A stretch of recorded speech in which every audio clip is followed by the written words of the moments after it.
Yes, we're ready to proceed. Yeah. Sure.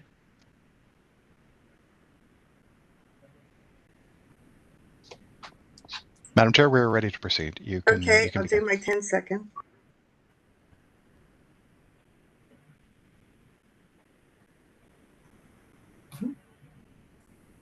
Good morning, everyone. My name is Sandra Scholl, and I'm the chair of the Toronto Preservation Board.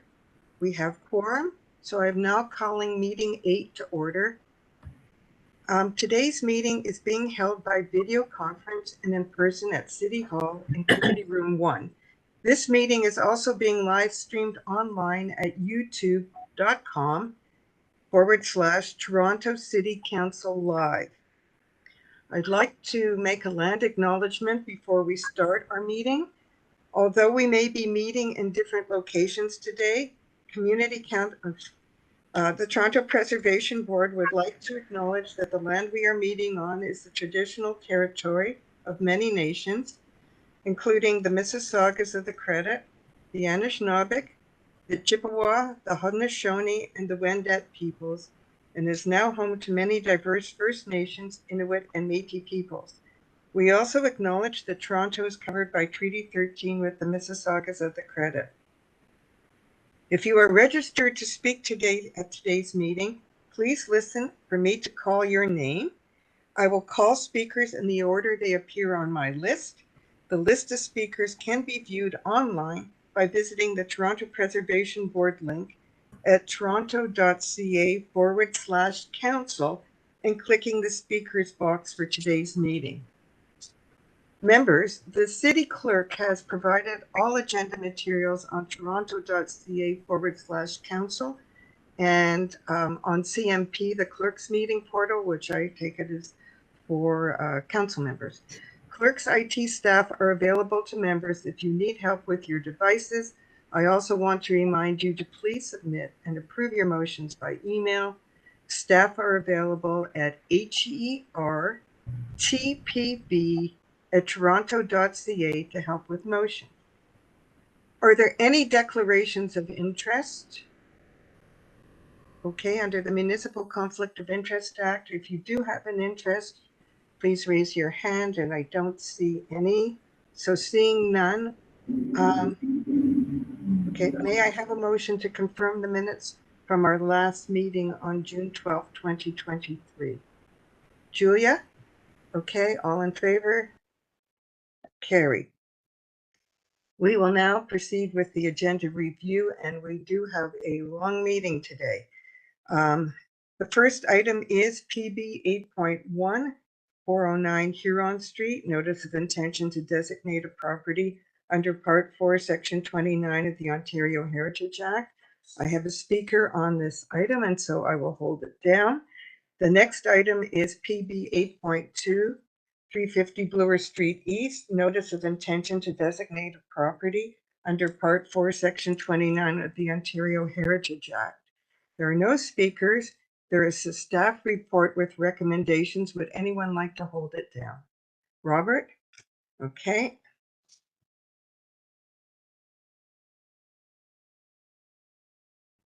The next item is PB 8.3, 33 and 37. Sorry, Chair. Pardon? I think Robert wanted to get in on that last point, though his mic is muted. No, but he put up his hand that he wants to hold PB 8.2. You're muted, Robert. I put my hand up to approve the recommended staff report. Oh, okay. So let's go back. So we're not holding the item. Okay. Okay, there's a staff report with recommendations. Would anyone like to move to adopt? That's Robert. Okay. All in favor? Okay, that's carried. Thank you, Robert. Sorry. No, I was muted. Okay. The next item is PB 8.3, 33 and 37 Maitland Street. Notice of intention to designate a property under Part 4, Section 29 of the Ontario Heritage Act. I have a speaker on this item, so I will hold it. The next item is PB 8.4, 137 Bond Street. Notice of intention to designate a property under Part 4, Section 29 of the Ontario Heritage Act. There is a staff report with recommendations. Would anyone like to hold the report? Okay, seeing none, I have a staff report with recommendations. Paul, you're moving to adopt? I let Barbara. Okay, Barbara, you're moving to adopt? Okay, all in favor? Okay, carried. The next item is PB 8.5, 29 Basin Street, not named after the location in New Orleans. Notice of intention to designate a property under Part 4, Section 29 of the Ontario Heritage Act. Would anyone like to hold this report? Okay, seeing none, Yeah, I'll Paul, move what's the your- staff recommendations. you moving them? Okay, all in favor? Okay, this meeting's getting shorter. Okay. The next item is PB 8.6, 35 Kingsway Crescent, demolition of a heritage attribute and a structure to a designated property. Would anyone like to hold the item? Seeing none, I have a staff report with recommendations. Would anyone like to move? Matthew Grigger, all in favor? Okay, adopted. Carried. All of those things. Okay, now 8.7 is 294, 298, 294, 292, 298, and 300 Sherburne Street. Construction of a building and alterations to a designated heritage property within the Garden District Heritage Conservation District. There is a staff report with recommendations, and this report contains a confidential attachment. If board members have any questions about the confidential information in the attachment, the board will need to meet in closed session. So does anyone want to hold this report?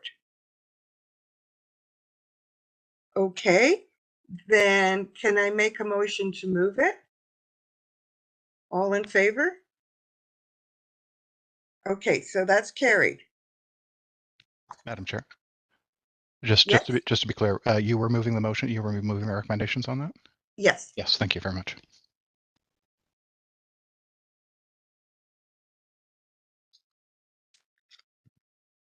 Okay, PB 8.8, 60 Mill Street, alterations to a heritage property and authority to amend a heritage easement agreement. There are registered speakers on this item, so I will hold it down. PB 8.9, 551 Mount Pleasant Road, the Regent Theater, alterations to a heritage property and authority to enter into a heritage easement agreement. There are registered speakers on this item, so I will hold it down.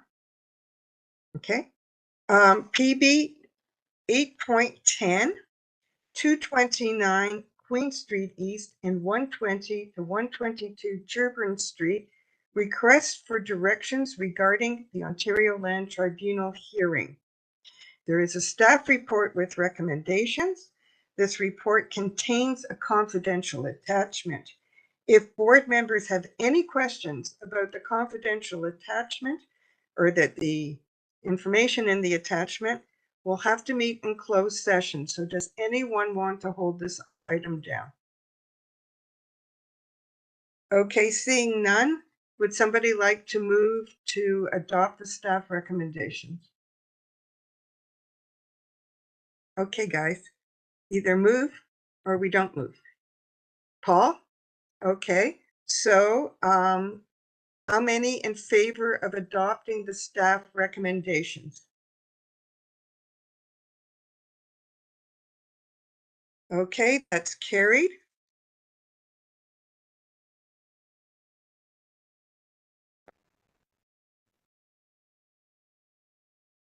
PB 8.11, 383 and 387 Sherburne Street.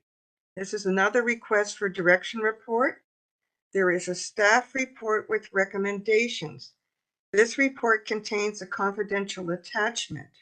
If board members have any questions about the confidential information in the attachment, the board will need to meet in closed session. So would anyone like to hold this item? Good morning, Councillor. Okay, anyone want to hold? Okay, would someone like to make a motion to adopt? Paul Fairley? Okay, all in favor? That's carried. So our long meeting is now becoming a record short meeting. Okay, so PB 8.12 is the 50th anniversary of the City of Toronto's Heritage Register. And this is a presentation from staff. So of course I'm holding it. And now I have a piece of new business. So I have been informed that Paul Fairley has resigned as vice chair of this board. And I propose that we add an item of new business to elect a vice chair. The board can elect a vice chair at this meeting, or we can defer it to the next. I'd rather we do it at this meeting, to be frank. And so can I have a motion to receive this new business? I will make a motion to receive this new business. We're adding new business here. Adding the new business. And that concludes the rundown. So this piece of new business will become PB 8.13, and it'll happen after the staff presentation. Madam Chair, could we take a quick vote to introduce that as a new item, please? Oh, sorry. Yes. Okay, so we made a motion. To introduce this as a new piece of business? Yes. We'll have to vote to do that. Oh, I thought we did. Okay. All in favor? Yes. Okay. We have to have a new chair, vice chair. Okay, thank you. Okay. So we have to go back to PB 8.1409 Huron Street, notice of intention to designate a property under Part 4, Section 29 of the Ontario Heritage Act. Who's presenting on behalf of staff? Hiya, Tatum. Okay. Okay. Thank you. Good morning, everyone. My name is Tatum Taylor Chapel, and I'm a senior heritage planner with the city's heritage planning team in policy and research. I will be presenting on item PB 8.1, notice of intention to designate the property at 409 Huron Street under Part 4, Section 29 of the Ontario Heritage Act. Next slide, please. The subject property is located on the east side of Huron Street, south of Bloor Street. It is across the street from 371 Bloor Street West, the University of Toronto schools, and is adjacent to the house at 407 Huron Street, which are respectively listed and designated on the City of Toronto's Heritage Register.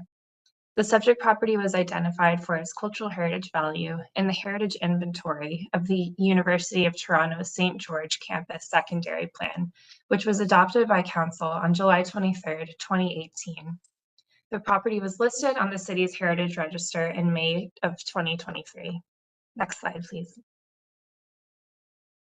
Staff have completed the research and evaluation report for the property at 409 Huron Street and determined that the property meets Ontario Regulation 906, the criteria prescribed for municipal designation under Part 4, Section 29 of the Ontario Heritage Act on the basis of its design and physical, historical and associative, and contextual values.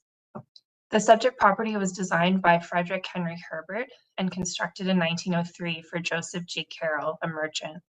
According to the Biographical Dictionary of Architects in Canada, Herbert established his architectural practice in Toronto in 1889 and quickly, quote, emerged as a versatile and talented proponent of the Queen Anne style, who, along with competitor E.J. Lennox, established a new standard for residential architecture in Toronto at the turn of the century. His work can often be recognized by the picturesque, asymmetrical, freestyle plan and elevation, end quote. In 1907, Herbert designed a new residence for Carroll nearby at St. George Street and Bloor Street West. By the following year, George H. MacLeod of the publishing company MacLeod and Allen was living in the house at 409 Huron Street. He remained until 1937. Next slide, please. The property then shifted to commercial use for several decades, including a number of offices for groups associated with the dairy industry. Ontario Whole Milk Producers League, Milk Foundation of Toronto, Ontario Concentrated Milk, Ontario Cream Patrons Association, Toronto Milk Producers Association, and the National Farm Radio. This use continued through the mid-1960s. Excuse me. To accommodate the needs of these commercial occupants, a large rear addition was constructed in 1955. The fraternity Phi Gamma Delta from the University of Toronto purchased the building to serve as a fraternity house in 1966. By the mid-1970s, city directories identified the building as a student residence. The property remains associated with the University of Toronto and is currently a private student residence known as the U House. Next slide, please. The property at 409 Huron Street is a representative example of Queen Anne Revival architecture, demonstrating the whimsical asymmetrical composition that is characteristic of the style. Key intact features include a two-story bay window, brick voussoirs with stone keystones above most windows, a hipped roof with dormers and a brick chimney, and a Dutch gable on the primary elevation. Next slide, please. With respect to associated value, the building demonstrates the work of Frederick Henry Herbert, an accomplished architect who practiced in Toronto in the late 19th and early 20th centuries. As I mentioned earlier, Herbert was noted for his residential designs that promoted the Queen Anne Revival style as seen at 409 Huron Street. Next slide, please. Situated at the north end of a late Victorian streetscape along the east side of Huron Street, the property is important in maintaining and supporting the character of the area. The building's scale, form, materials, and architectural details contribute to a consistent assemblage of detached and semi-detached residences. The property is functionally, visually, and historically linked to its context in the Huron-Sussex neighborhood. Contemporaneous with the surrounding area, the building was part of a wave of residential development in the late 19th and turn of the 20th centuries, and shares many of the neighborhood's key architectural characteristics. The building's ongoing use since the 1960s as an independently owned student housing building has reinforced the interconnectedness between Huron-Sussex and the University of Toronto St. George campus. Thank you. Thank you. So before we ask questions of staff, we have one speaker, and that's Adam Wynn. Adam, are you there? Yes, Madam Chair, I'm here, and then thank you for the opportunity to speak. Before I start, I just have a question for the clerks. Has my letter been distributed to the board? Yes. There's visual aids associated with it. Thank you. I am fully supportive of the designation of 409 Huron Street under Part 4, Section 29 of the Ontario Heritage Act. Designed by renowned architect Frederick Henry Herbert and constructed in 1903, this is an excellent example of the early 20th century Queen Anne Revival architecture within the Huron-Sussex neighborhood of Toronto, and I'd like to thank Tatum for the wonderful report. I am delighted to hear that 409 Huron Street will be retained as part of the forthcoming redevelopment of the property. However, I'm hoping to seek clarification on the following. I had written to Heritage Planning staff to seek clarification as to whether the carriage house at 100 BP Nickel Lane was assessed as part of their research. This carriage house was not included in the designation report before you. This carriage house is a 1.5-story building resembling a barn and containing a gambrel roof. This carriage house is located at the rear of the present-day 409 Huron Street property at its northeast corner, where the side rear yard has been turned into a parking lot. While the 409 Huron Street property boundaries have changed and expanded over time, the carriage house is now surrounded on 2 of its 4 sides by 409 Huron Street and its proposed redevelopment. Given the proximity to 409 Huron Street, please advise if this carriage house was assessed as part of the research, and if not, why it was omitted. And I've included some photographs and maps in Appendix A of my letter for your reference. Thank you. Thank you, Adam. Are there any questions of Adam? Okay, thank you. So this one fast thing, Adam, you're talking about the little coach house that's north of Coach House Press, correct? That's correct. Yes, the And address it's is being 100 used BP as a Nickel. laneway house at the moment. That's correct. Yes, it's residential. Okay. Okay, thank you. So we can And- ask that question of staff. Staff? Tatum, are you there? Hi, yes, I'm here.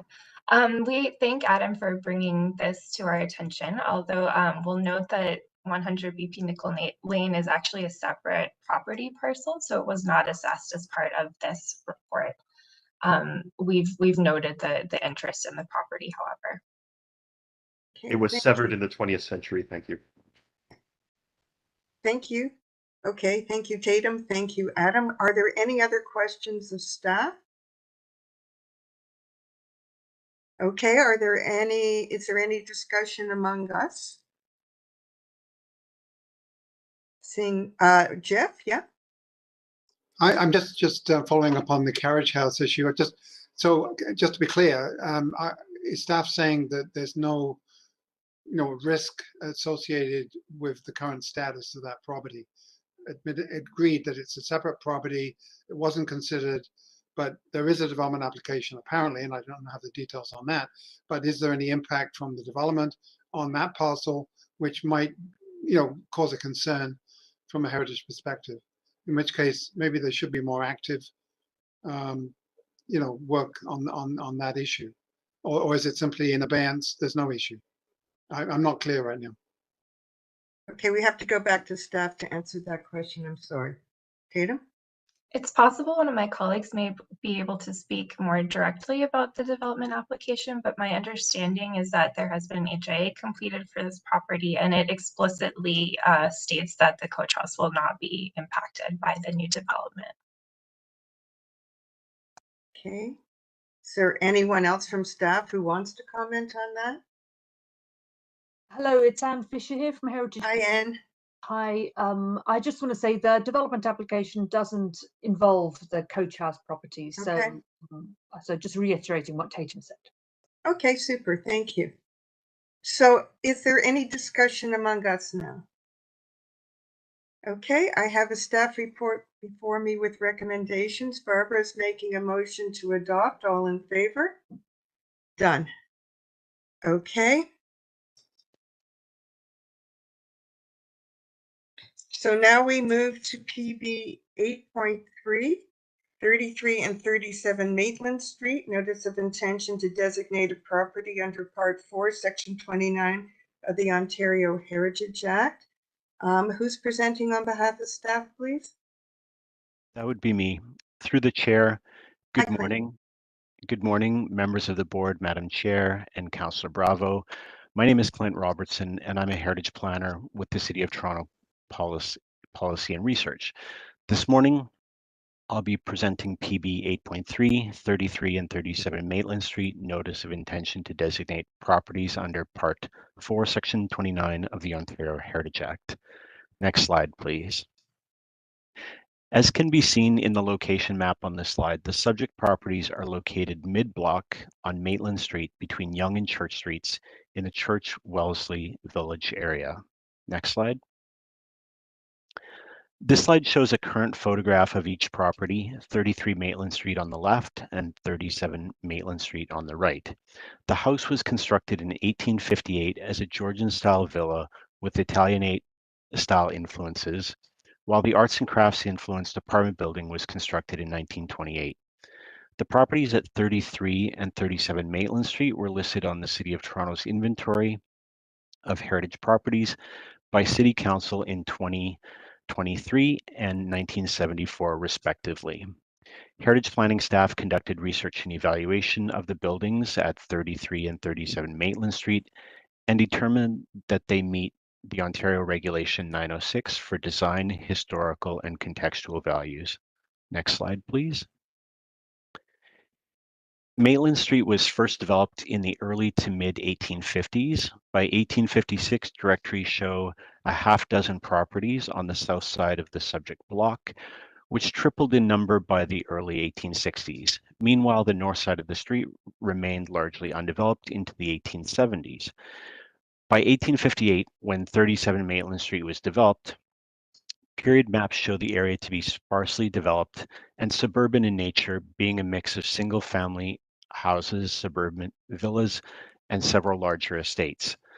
The Biltmore Apartments at 33 Maitland Street replaced 3 wood frame houses built in the early 1860s. Next slide, please. 37 Maitland Street was built in the latter half of 1858 after the Bolton map had been drawn for Samuel George, a 64-year-old Englishman who we know little about and who was simply identified in period sources as a gentleman. He and his new wife, Leonora, were occupying it by the following spring and residing there until 1872, when it became the home of William Galbraith, a prominent grain merchant, a one-time president of the Board of Trade, a federal bank director, and justice of the peace. After Galbraith's tenure ended in the late 1890s, the home went through a succession of owners until it became a boarding house from 1944 to 62, before becoming an architect's office in the 1960s and the 1970s. Excuse me. Accordingly, the property at 37 Maitland Street contributes to an understanding of the social and developmental history of the area north of the city core. In the mid-19th century, when the sparsely populated area consisted largely of detached residences and small villas such as the subject property. In that era, the affluent began to favor such suburban residences outside of the city core, while the subject property recalled such development. The property survives as the only such property on Maitland Street from the period, and there provides tangible insight into the physical and demographic character of the area in the mid-19th century. Next slide, please. The house at 37 Maitland Street has stylistic value for being a rare Georgian-style villa with Italianate influences in the area and in Toronto. Characteristic of Georgian-style residences, the house is symmetrical with a hipped roof and red brick facades. The coins are carryover Georgian influences, but align with the then contemporary Italianate style with their polychromatic finish. Other Italianate influences include the polychromatic brickwork seen in the window hoods, as well as the doorway finishes on the side entrance. Next slide, please. Originally, the ground floor windows were French doors which extended to the floor, greatly strengthening its original Italianate and villa character. Also, ghost marks and other evidence show lightweight porches, likely with metal roofs and iron supports of a Regency type popular at the time, which were removed in 1962. They fronted the main and west facades. A rear extension, likely original to the house as a service wing, such as a kitchen, remains, but was added onto by 1880. A further extension was made in the mid to late 1970s. Next slide. The Biltmore Apartments, designed in late 1927 and constructed in early 1928, were the work of Herbert Charles Roberts, an architect who designed numerous apartment buildings in the Church Wellesley area, including several which survive. His most impressive known commission, however, was the Art Deco Mayfair Mansion Apartments from 1931, which remain at 394 Avenue Road and which are listed on Toronto's Heritage Register. For the Biltmore, Roberts' design featured half-timbered gables, exposed rafters, as well as rustic Don Valley tapestry brick. Notably, the building features coins and buff-colored brick detailing, perhaps referencing, but in any case compatibly matching the 1858 house to the east. The gables and rafters were clad, and the Spanish tile roof removed shortly after 2009. The 37 units of the interior featured dressing closets, Murphy beds, and modern appliances, while the lobby was simply finished with terrazzo flooring and rough plastered walls. The building is valued for being stylistically representative of the arts and crafts movement design adapted to a small-scale apartment building of the early 20th century. Next slide, please. Next slide.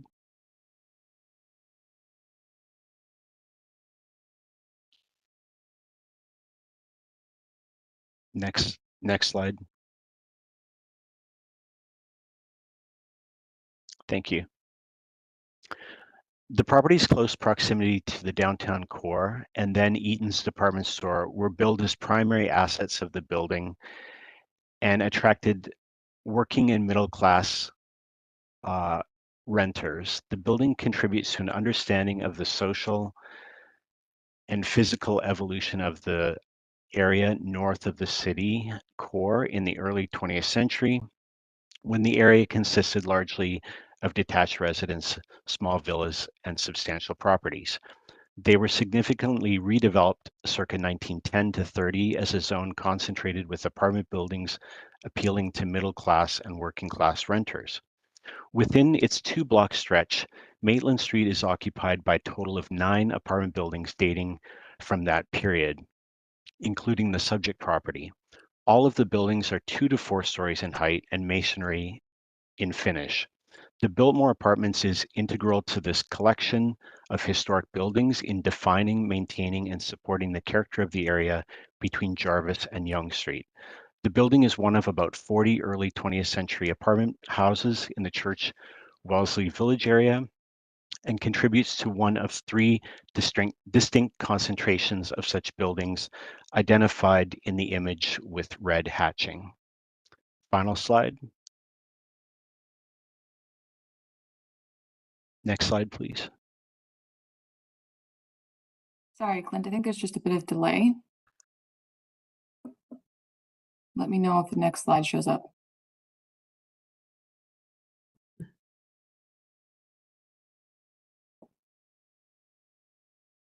Thank you. There it is. The properties at 33 and 37 Maitland Street also help maintain and support the early 19th century and early 20th century heritage character of the area, given that there are 5 other designated houses in the next block of the street dating from 1871 to 88, as well as the designated 1911 Society of Friends Meeting House. Additionally, the properties are located across the street from the paired apartment buildings, the Maitlands, which we saw last month and which were listed on the Heritage Register in 1974, and diagonally adjacent to some of the previously mentioned apartment buildings comprising the concentration, such as the Commodore Apartments. In closing, since the property meets the criteria under all 3 categories of Ontario Regulation 906, staff are recommending the designation of 33 and 37 Maitland Street under Part 4 of the Ontario Heritage Act. Thank you for your attention. Thank you. So before we ask any questions of staff, Adam, are you back? Yes, I'm here, Madam Chair. Okay, go ahead. Thank you for the opportunity to speak again. I'm only here for these 2 deputations today. I'm here to voice full support for the heritage designation of both 33 and 37 Maitland Street. As Clinton noted, 37 Maitland Street was included on the City of Toronto Heritage Register in 1974. Comparatively, I nominated 33 Maitland Street for heritage status in June 2022. Both properties are part of a proposed redevelopment of 33 to 37 Maitland Street with a 49-story condominium tower. At present, the developer is only proposing retention of 37 Maitland Street and seeks to demolish 33 Maitland Street. I encourage the developer to retain and restore both these properties, which are representative of 2 distinct and important development phases of the Church Wellesley Village. Its early pre-Confederation development, which is increasingly rare to have buildings survive from, and the apartment building boom of the early to mid-20th century. In my letter, I've included a link to more information on the proposed development if you're interested in finding out more. And furthermore, I encourage Heritage Planning to designate these other Maitland Street apartment buildings under Part 4, Section 29 of the Ontario Heritage Act. The Royal George Apartments at 82 to 84 Maitland Street, which were designed in 1910 by Islay and Scott. These have been nominated 3 times for heritage status from different community members, including my nomination in November 2020. This is part of a large land assembly at the northeast corner of Church Street and Maitland Street by Kingset Capital. It has no heritage status at present, and we've heard no updates from Heritage Planning regarding this nomination in almost 3 years. The Crystal Gardens at 110 Maitland Street was designed in 1928-1929 by Herbert Charles Robert, the same architect as the Biltmore Apartments, which is the subject of this designation report. I nominated this one for heritage status in January 2022. It is owned by Minto, a large developer, and has been sitting vacant and boarded up since 2016. It has no heritage status at present. Jarvis Court at 120 Maitland Street and 432 to 438 Maitland Street was also designed in 1928 by Benjamin Brown, one of Toronto's first Jewish architects who also lived here prior to the completion of his Rosedale home in the early 1930s. I nominated this for heritage status in January 2023, as it has no heritage status at present. Also, as Clint noted, the Commodore and Riviera apartments at 54, 56, 58 Maitland Street, which were also designed in 1928. A heritage property nomination will be forthcoming for these as they also have no heritage status at present. Thank you. Thank you, Adam. Are there any questions for Adam? Okay, seeing none. Questions of staff? Okay, do you have any comments or discussion among us? Okay, I have a staff. Paul? You're muted, Paul. I'd like to move the staff recommendations. Okay, all in favor? Carried. Okay, just before we move on to the next item that was held for speakers, I just want to point out that PB 8.4, 137 Bond Street, which we adopted, is the first report by Emma Dodens. And Emma, you know best as the person who has been displaying the staff presentations, but I want you to know that she can do a lot more than that. And it's a wonderful report, Emma. So congratulations on your first report. We have a long meeting. I'm not sorry that the item was carried, but in the future, may you have controversial things that we hold. But you've done a great job. Thank you very much, Sandra. I appreciate that. Okay, so our next item is PB 8.8, 60 Mill Street. And that's alterations to a heritage property and authority to amend a heritage easement agreement. And we do have speakers on this item. Who's presenting on behalf of staff, please? Good morning. That would be me, Erin Smith. Hi, Erin. Go ahead. Good morning. Through the chair, I'm Heritage Planner with the City of Toronto's Heritage Planning Team, and I'm here today presenting item PB 8.8, alterations to a heritage property and authority to amend a heritage easement agreement. Next slide, please. Thanks, Emma. The property at 60 Mill Street is also known as the building Rack House D that is located within the Distillery District at the corner of Trinity and Mill Streets, highlighted here in the red box. Next slide, please. This slide shows an aerial image of the property and the current conditions surrounding the lands, with the property highlighted in red. Next slide, please. This slide shows the current views of the building. On the left hand, we have a view from the corner of Trinity and Mill Street, looking towards its south and west elevations. And on the right hand side, looking towards Mill Street, showing the property's rear, north, and west elevation. Next slide, please. I've included this slide for reference as an interim decision and order was issued by the Ontario Land Tribunal, or OLT, which permits the construction of a 31-story hotel building on this site and allows for the Rack House D elevations to be incorporated into the development as a podium. Alterations to this building in association with that were approved last year under the Ontario Heritage Act in 2022, which is why this might look very familiar to you. Next slide, please. The current application before you is proposing a conservation strategy for the Rack House D elevations that differs from the previously approved alterations. They previously retained the south, west, and east elevations in situ, with the north elevation to be largely dismantled and reconstructed with modifications. So this slide is showing the elevations of Rack House D annotated with the conservation strategy that is now proposed. The proposed change involves the panelization of 9 bays of the west elevation, shown in purple here, with the southernmost bay retained in situ. The north elevation, shown in red, will continue to be dismantled and reconstructed with modifications, with the easternmost bay retained in situ. The south and east elevations shown in blue would continue to be retained in situ as previously proposed.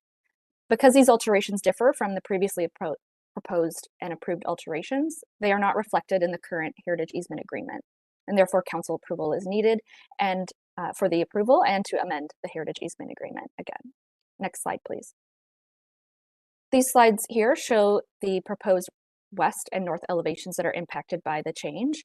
On the left-hand side, you see the proposed panelization plan with the 9 bays of the west elevation to be panelized, stored, and reinstated into the new construction, with that southernmost bay retained in situ on a retention structure. And on the right-hand side shows the north elevation that would continue to be dismantled and reconstructed using a mix of salvaged materials with 1 return bay retained in situ shown on the left-hand. Next slide, please. And this shows the south and east elevations that remain to be proposed to be retained in situ. While panelization is considered a form of demolition, and it's therefore not considered conservation within the city's official plan definitions, and it's sometimes acceptable in the context of a larger conservation strategy, it isn't comparable to in situ conservation.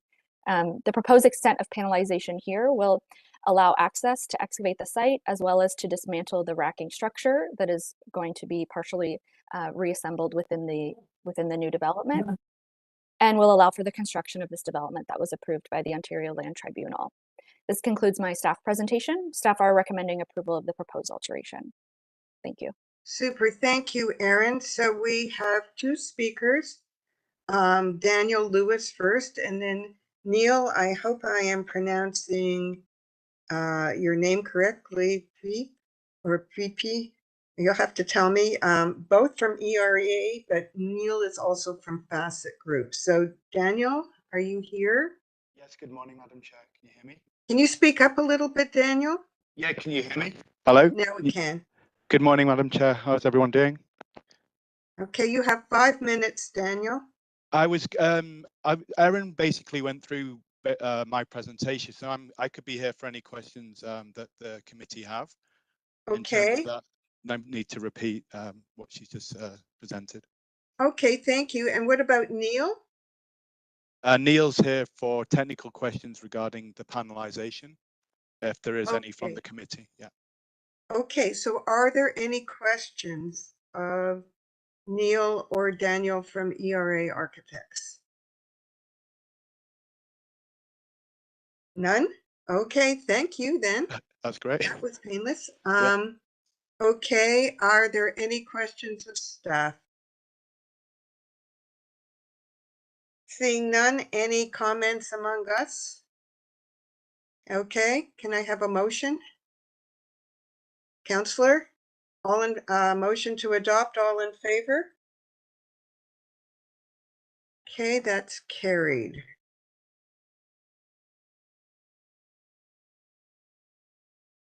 Okay, so this brings us to PB 8.9, which is a little more complicated. 551 Mount Pleasant Road, it's the Regent Theater. Alterations to a heritage property and authority to enter into a heritage easement agreement. We have speakers on this item. And who is presenting, please? I will be presenting. Okay, Michael. Okay, just going to get myself up.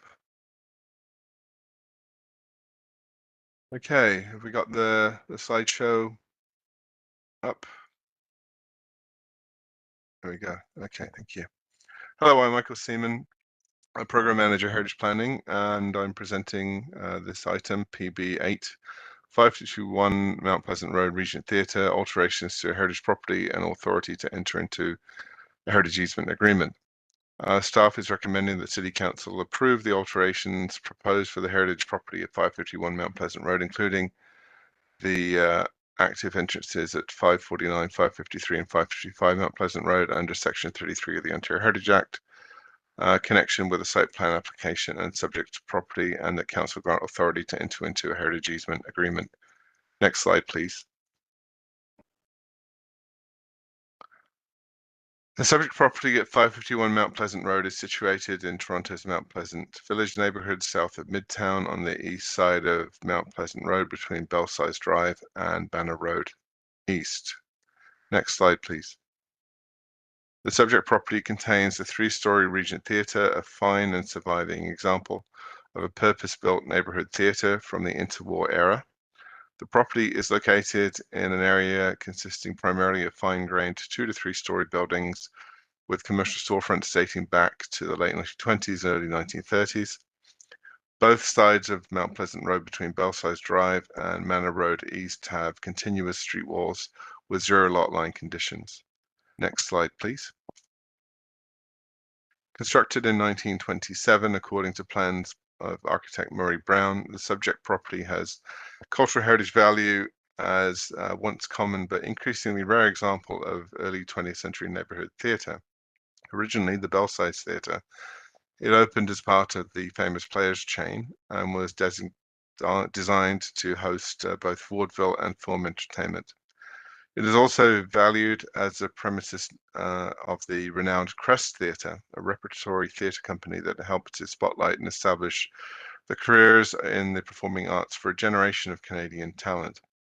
With the neighbouring historic properties along Mount Pleasant Road, the subject property contributes to the historic Main Street character of the block and is a local landmark. 551 Mount Pleasant Road is designated under Part 4 of the Ontario Heritage Act. Next slide, please. The development application proposes the renovation of the existing theatre by substantially replacing the existing lobby, auditorium and stage to create a live theatre and performance venue. Construction plans also include a new roof and a new full excavated basement. As shown in the photo on the right, the proposal would add 230 square metre 3rd-story addition above the principal facade, comprising a lobby and balcony seating area that steps back and projects above the principal west elevation fronting Mount Pleasant Road. The expanded addition is proposed to be a glass curtain wall. Next slide, please. The proposal would also add a 3-story rear addition that will contain a back of house uses, mechanical spaces, a community rehearsal space, and a new loading area. The north and south side walls and east rear wall are proposed to be replaced as the proposal extends the building's footprint towards the rear property line. The rear extension is designed with a pitched roofline and glazing at the ground floor on the south and east elevations. Next slide, please.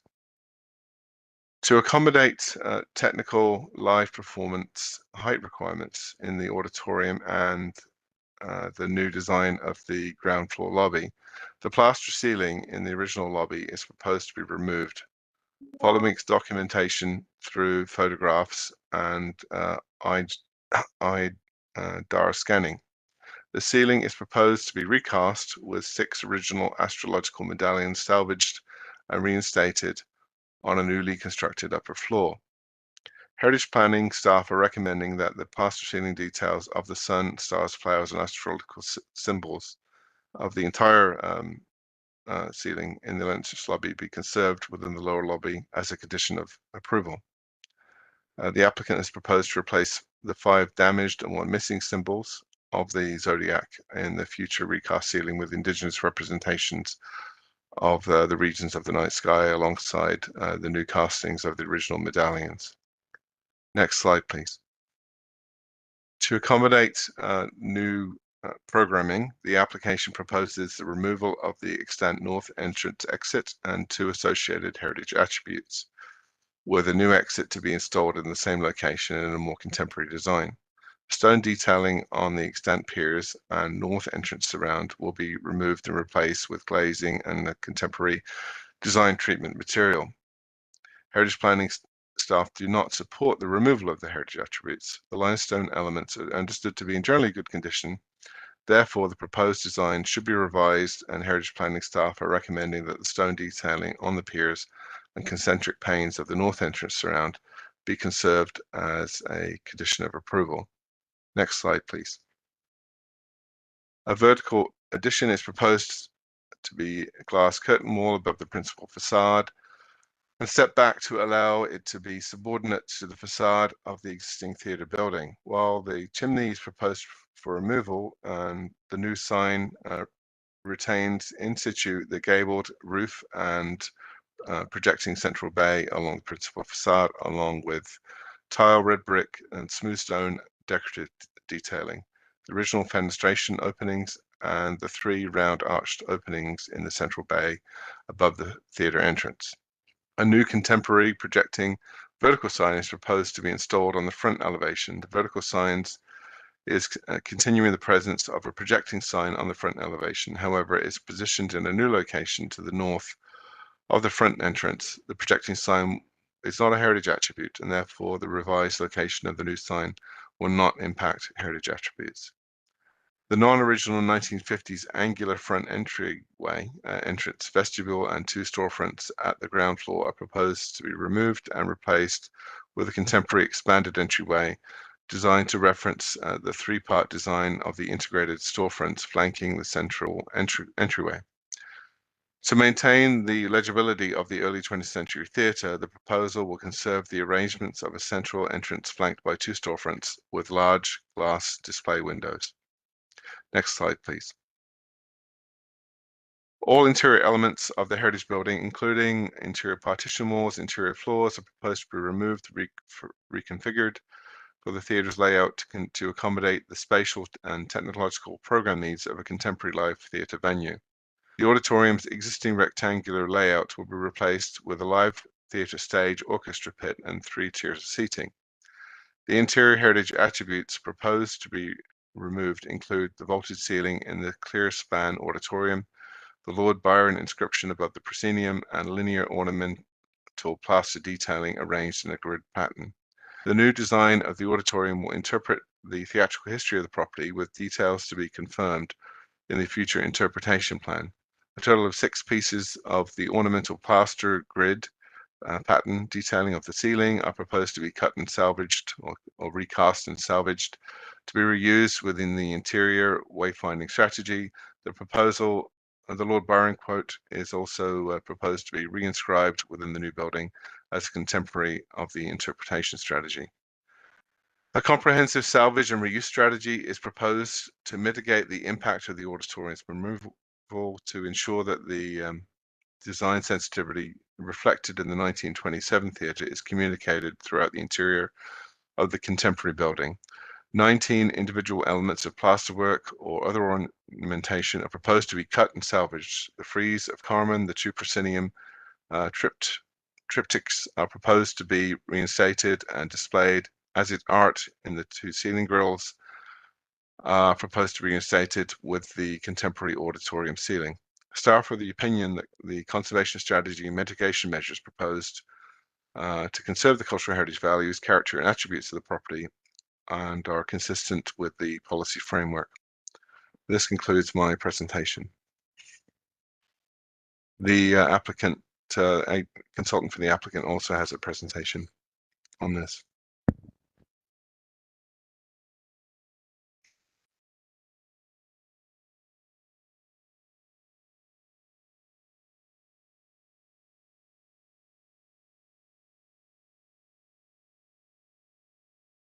Madam Chair, I think you're on. Sorry, I was muted. The reason I'm muted and disappeared is we've been without air conditioning for over a month, and the repair guy is finally here. And so while they were setting up, and I've got my sound turned up so I can hear you and you can hear me, but it's okay at the moment. So thank you, Michael. And before we ask questions of staff, we have Franco Boni from Regent Revival, and then Emma Abramovitz from ERA, and Sandra Maurer from Cedra.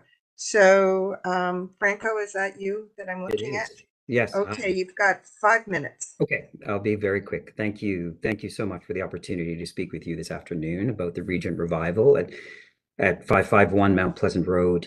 Emma from ERA is going to get into a little more detail about the alterations, but I wanted to first give you a bit of background on the project.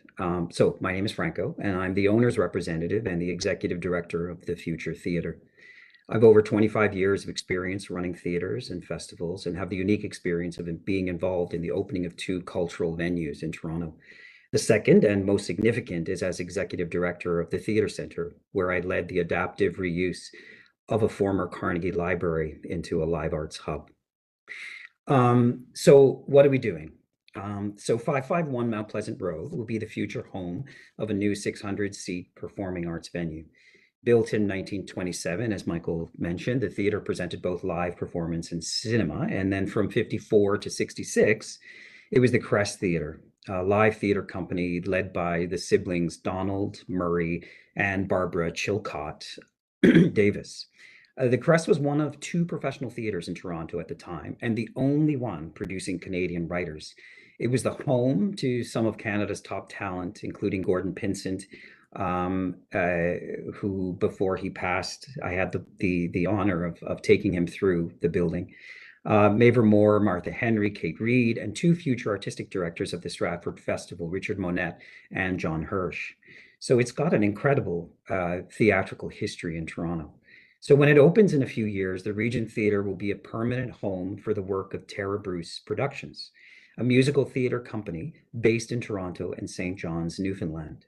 The theatre will also play host to many professional Toronto-based arts groups and community groups presenting musicals, theatre, comedy, dance, circus, and children's programming.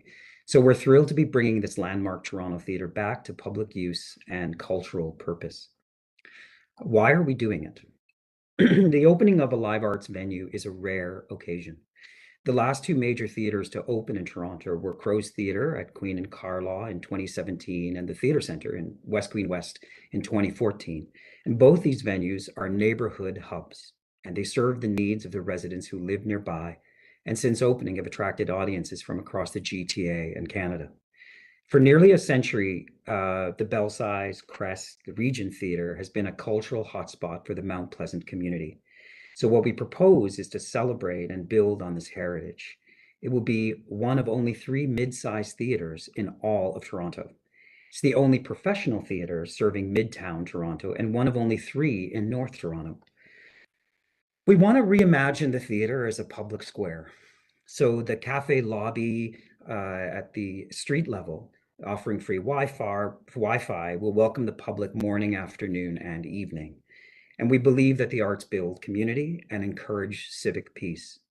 So I want to close by quoting, for me, one of the country's leading cultural theater writers, Robert Wallace, which has guided our vision on the project. Too often in English Canada, people associate culture with institutions that enshrine the past, rather than with activities that enable the future. Institutional art that perpetuates the received ideas of the past should be replaced in importance by the art that explores the possibility of cultural regeneration.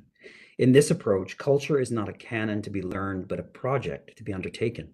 Not so much a history to be passed on as a spirit to be continually awakened. We're so grateful for the support of Heritage Planning staff and Sharon Moore from the South Eglinton Davis Residents Association. Thank you so much for your time. Thank you, Franco. Do people have questions for Franco? Okay, I have one. I just need to understand this because it is throwing me. Why do you have to change the ceiling height of the entrance lobby? Does that affect the performance in some way, or? Is that for me, Emma? Yes. Did you want to take? Yes. Okay. Or Emma, maybe do you want to speak to that? Is it something you'll cover in your? Yes, I'm going to be touching on this in my presentation. Yeah. Okay, so we'll wait till then. Yeah. Any other questions for Franco other than that I'm delighted that you're doing this? Paul? I'm in a neighborhood where we're going to lose a theater, potentially, the CAA theater. So I want to say this is one of the best reports I've seen in a long time. Congratulations, and the best of luck to realize this. Yes, I saw the Fantastics there, Spring Thaw, and I think Jacques Brel's alive and living in Paris. And my parents, it was the one of the few places my parents would go because my father was an obstetrician and gynecologist, and they knew who he was, so they would call him discreetly out of the audience if the hospital called for a delivery. So that's how I think of it. Thank you. Anyways, thank you. Okay, so and no other questions for Franco? Okay, thank you very much. And now we'll have Emma. from ERA, and she will explain everything we need to know. You've sent a presentation, which I guess we should pull up.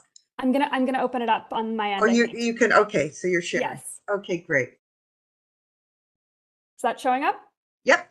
Okay, so hi, my name is Emma Abramowitz, and I'm a senior project manager at ERA. And to start, thank you to Michael. We've been working together for over a year on this, and we appreciate the recommendation to approve this application. At this point, there are just a couple of places where our proposal differs from the Heritage Planning Report, so I'm here to ask that you consider a revision to a couple of the conditions. For a bit of background, though, we've been given an incredible opportunity on this project that we don't always get to conserve substantial intangible value. This whole project is premised on the idea that Tara Bruce wants to take a century-old theater and adapt it for long-term use as a contemporary live performance cultural facility. The intangible value of the theater is physically expressed through the typological Main Street theater elements on Mount Pleasant and colorful, rich interior art that reflects the original 1920s design. But there's a critical practical conflict between the conservation of the intangible value and the interior heritage attributes. The existing building requires major adaptation to accommodate 21st century live venue needs, including an orchestra pit, fly tower heights for modern mechanical equipment systems, and more. So some of them are listed right here. So the result of that is that the building's floor levels ultimately need to be changed. So the proposed development retains the Mount Pleasant fronting elevation while replacing the interior with new construction to accommodate a functional theater use. To mitigate that impact, we've designed a major salvage and interpretation strategy. Ask me more during questions about how we're reinstating these elements, but for now I'll just say that the goal here is to pepper the 1927 design character throughout the full new building so that visitors might sense and experience that this is a historic place the whole time they're inside. As part of this strategy, we've proposed a creative treatment for the original plaster ceiling in the lobby. The ceiling plasterwork is required to be removed because the building's floor levels need to change, so the existing ceiling itself will be gone. So we've undertaken a detailed scan so that the plasterwork can be recast in the new interior. As one of the conditions of approval for the application, Heritage Planning has asked that the ceiling be recast in the theater's ground floor lobby, generally in its original location. The design team has proposed instead to recast the ceiling in the second floor bar space outside the auditorium in an area that'll also be public facing and publicly accessible. And that's preferable for a number of reasons. First, as the ceiling height in the ground floor lobby is being raised, the ornamental plasterwork will be much better appreciated from on the second floor at the height at which the details were originally intended to be seen. Second, the ground floor lobby is being opened up as a much larger space, so the scale of the ceiling will no longer be well suited to the ground floor lobby, but more nicely scaled to the more intimate space upstairs. Third, the second story bar location helps us to spread that 1927 design character around. For the ground floor lobby, we've proposed instead to install these two massive triptychs from the auditorium walls as pieces of art, as they're much more appropriately scaled to that larger space. And most importantly, with the planned introduction of a public-facing cafe in the front lobby, there are anticipated impacts associated with regular food prep and humidity and steam from the cafe machinery on the plasterwork in the long term. For these reasons, we would ask that you consider removing the condition of approval related to the conservation of the ceiling in its current location. The second condition where we'd request a revision has to do with the exterior facade conservation. Today, the Regent's facade is pretty jumbled. The theater entrance was reconfigured in the mid-century, and its formerly smaller canopy replaced with this cool modernist tripartite canopy that spanned the full facade, but it interfered with the remnant stonework of the 1920s design at the edges. Although that canopy is in rough shape and is not an attribute, we're proposing to interpret it with a new tripartite version, while upgrading the low-integrity mixed-up ground floor with a single cohesive design approach and restoring the remainder of the facade so that it's legible as a historic theater. The other condition of approval asks that the application conserve the stone detailing on the extant piers, including the teardrop forms on the capitals and the stone detailing on the concentric planes on the north entrance surround. In response to this condition, the design team believes it's possible to truncate the width of the planned new canopy so that it ends inside the stone column capitals, which would allow us to restore the teardrops on the capitals that were damaged or lost when the mid-century canopy was installed. However, we ask that you consider rephrasing the condition so that the stone detailing on the north entrance surround be excluded. This is because the new interior layout necessitates that the secondary door now be located at the south end, not the north end of the building. So the retention of a clearly defined but false doorway on the north end will be confusing. Also, the doorway's transom window has conflicted with the canopy since its mid-century installation and would continue to do so under the new design if it was going to stay symmetrical. So, in summary, we're requesting first that you consider removing the condition that asks the plaster ceiling to be conserved in its current location, and that you alter the condition around the facade stonework. And so, if helpful, we've proposed an alternative to conserve the teardrop forms on the stone capitals at the north and south edges of the building's principal facade. We appreciate Heritage Planning's collaboration and your consideration, and no matter what, we're confident that all this work will ultimately lead to an incredible new cultural facility. So thanks so much for your time. Thank you, Emma. Do we have questions for Emma? None? Okay, thank you, Emma. There's one. So we have one more speaker. I think and Barbara that's- has a question. Excuse me, Oh, Barbara, I didn't see you. I'm Yep. sorry. Sorry, I just, Emma, if you could just confirm this, you're speaking a little quickly. For the ceiling, the lobby ceiling, your points were that the new use with the humidity from the new use as a cafe in that area would affect the ceiling condition. The ceiling, in fact, is being raised, and you feel that at a more height, it wouldn't be the same viewing of the ceiling, but it would be if it was moved to the second floor. Is that correct? Right. And also that you feel by moving the lobby ceiling to the second floor, that's consistent with the scattering of the other details within that second floor space? Right. And then one more factor. One of the things that's happening on the ground floor lobby to accommodate the scale of theater that Franco was talking about is that the original retail bays on there are being opened up. Being opened. So it's going to be a totally different scale of space. Okay. And we're imagining that that the scale of the ceiling, the original ceiling, is actually much more appropriate in the more intimately scaled room on the second floor. Okay, thank you very much. So I have, go ahead, Alex. Yes, I'm quite impressed at the way the theater is being reimagined to bring it into the current century. But I would like to think that maybe a little bit more heritage could be preserved.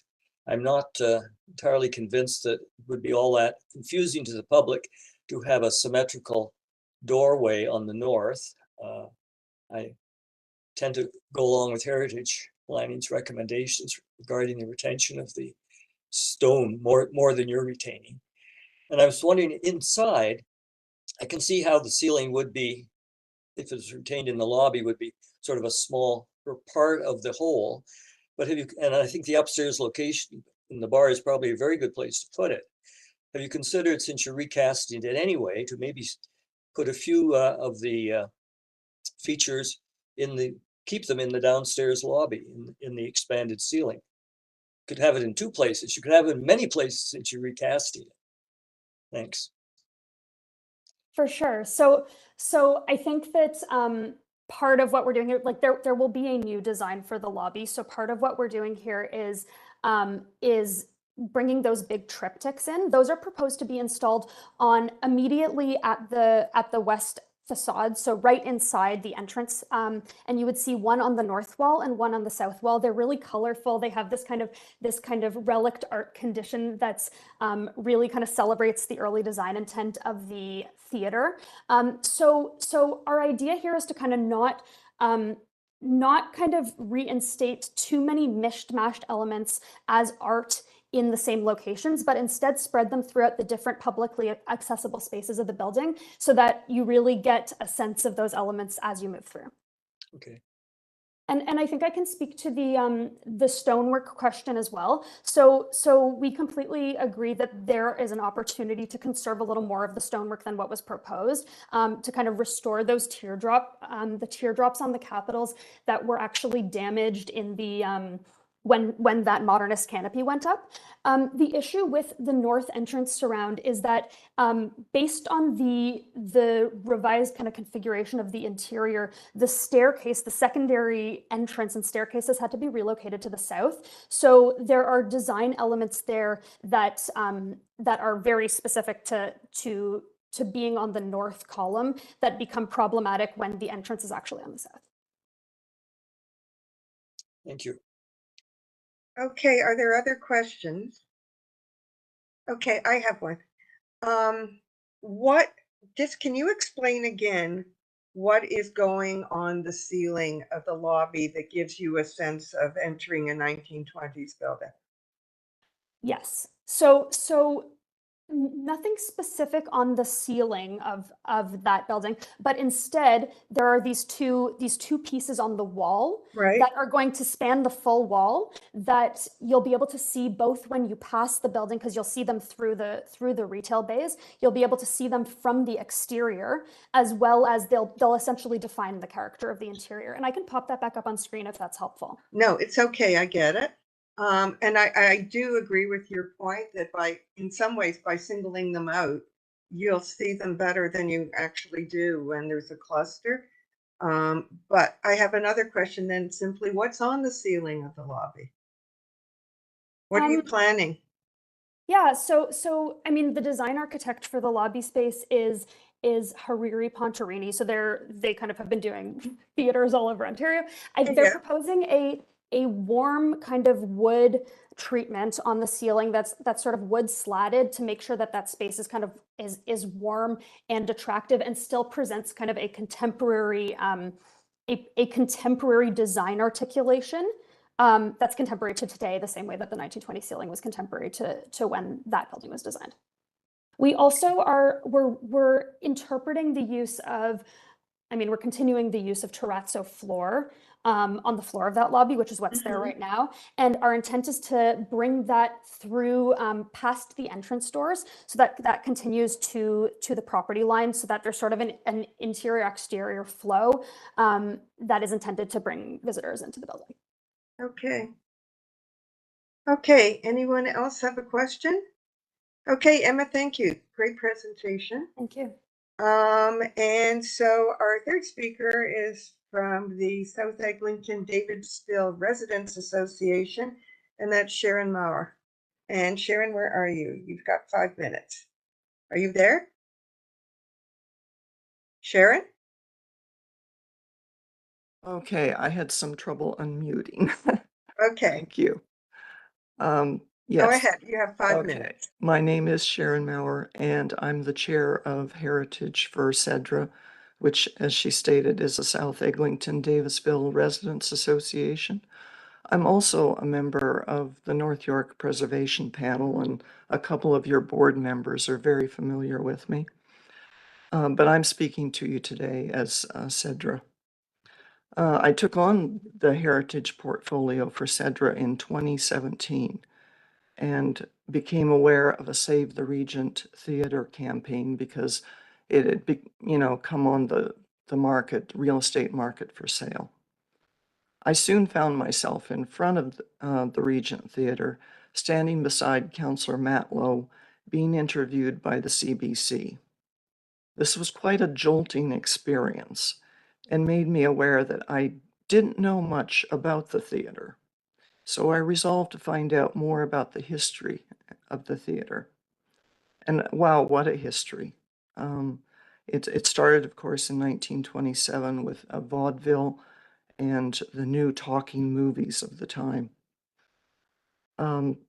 Franco kind of stole a lot of my thunder that I was going to talk about the Crest Theater period. But anyway, one of the selling factors to the Crest Theater Group was the fact that this old movie theater still had a stage with lighting that was appropriate for their vision of live theater.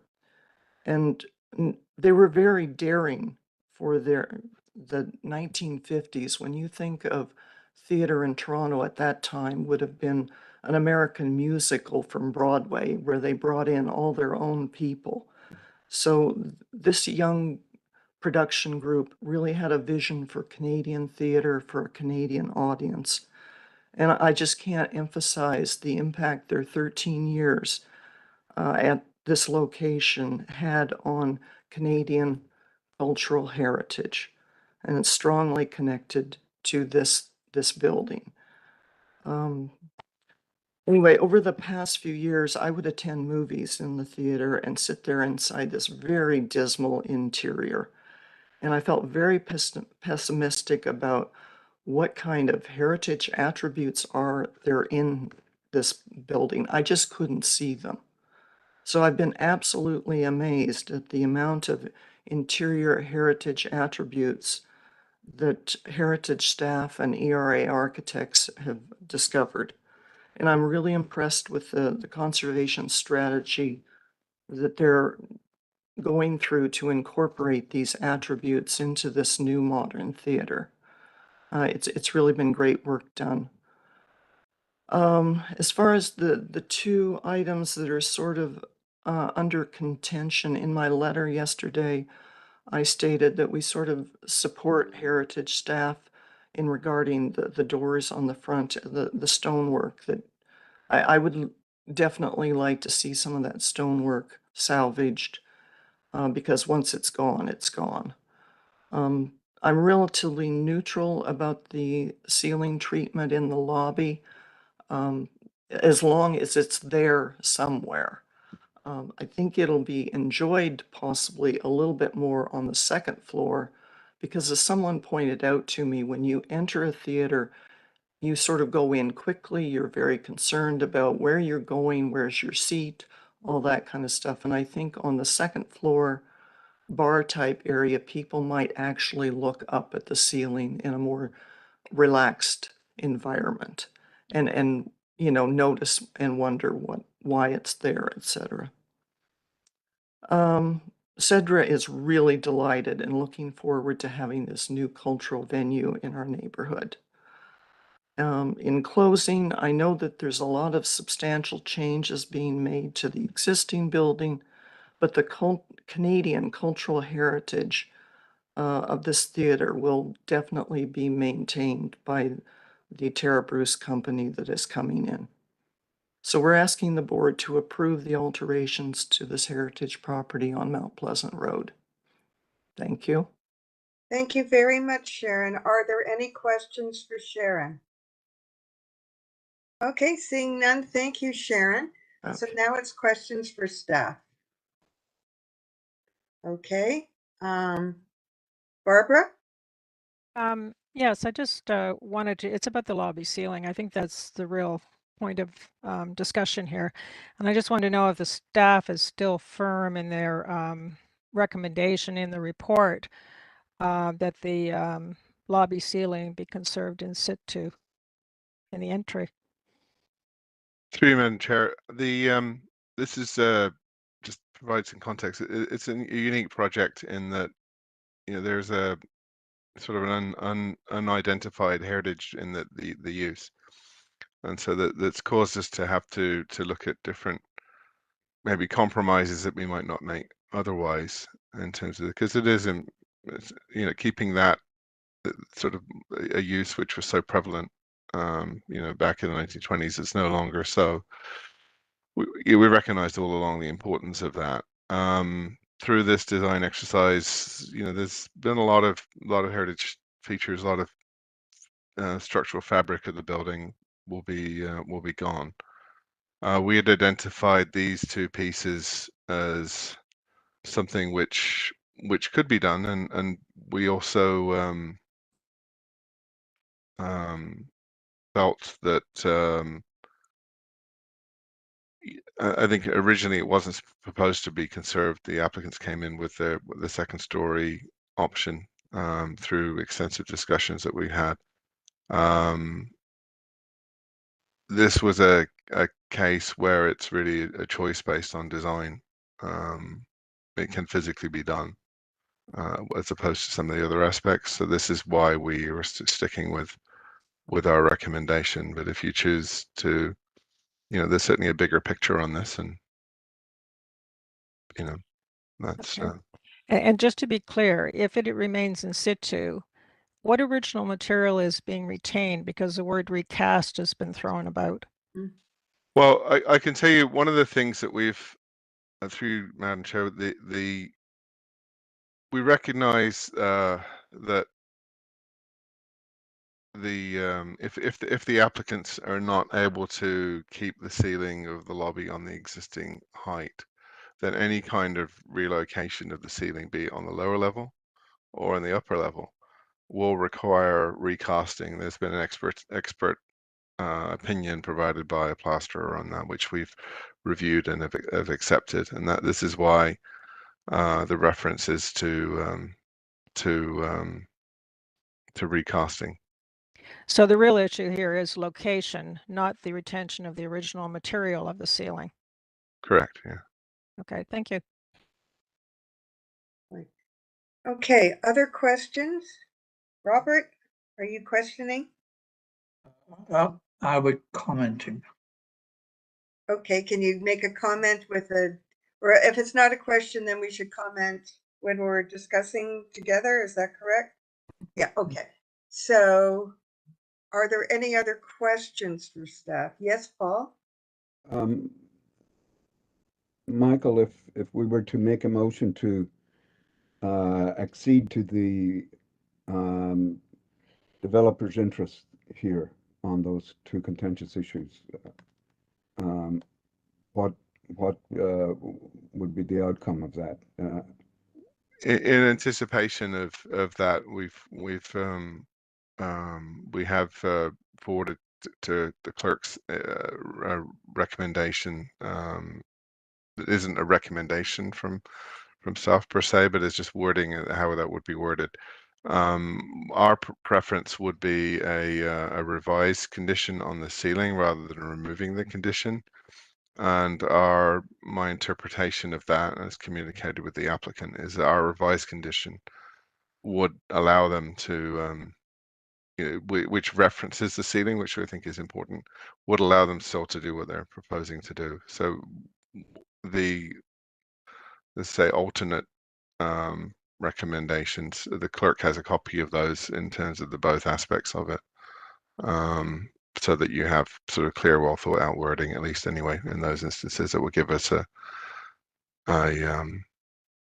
point at which we can determine something substantially in accordance down the road with your intent. So Matthew has that. Okay, so I'll ask for that after the questions of you are finished. Yeah. Well, or when we were in our discussion. So I just want to reiterate, I think Barbara's nailed it. It's the location that's the issue, because Michael, if they didn't relocate it to repair it, or to restore it, they still have to recast, correct? Yeah. Through you, Madam Chair, you need to, unless you're going to keep it physically in the same location,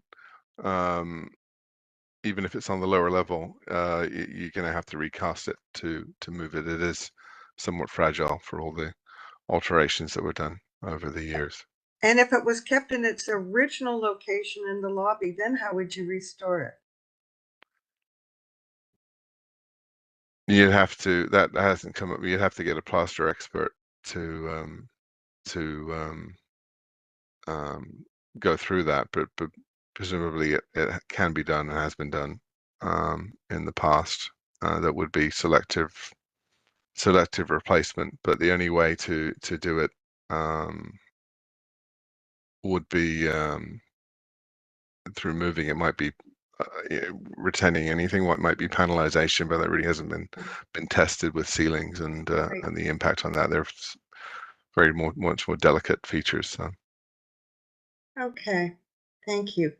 So are there any other questions of staff before we go into a discussion amongst us? Because I see Mary has appeared magically in the center of my screen. Mary, is there a comment you want to make? No, I was just floating in case Michael wanted to kick anything over to me, but he's done a wonderful job, and so I think you have the issues, unless you have further questions.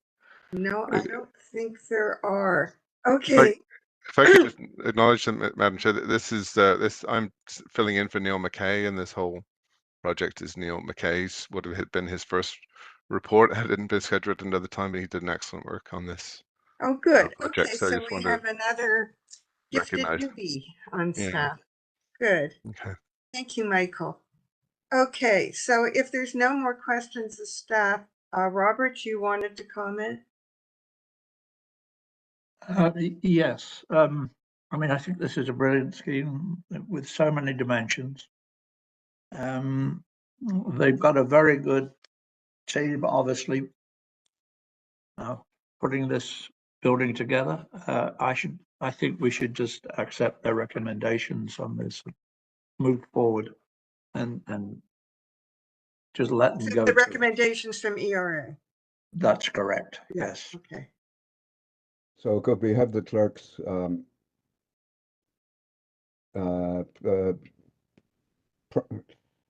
Yes, a yeah, motion? The revised we can display the recommendation. Yeah, we can display the motion. You'll just need to be clear about, so this is Michael can chime in here as well.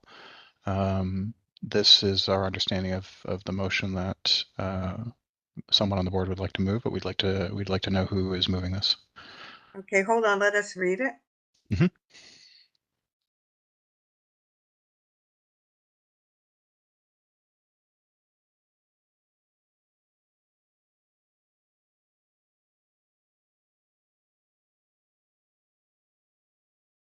And just to remind the board, these are separate issues, so they don't have to be voted on together. That's right. Yeah, that's right. I'm just trying to reread the first one again by deleting.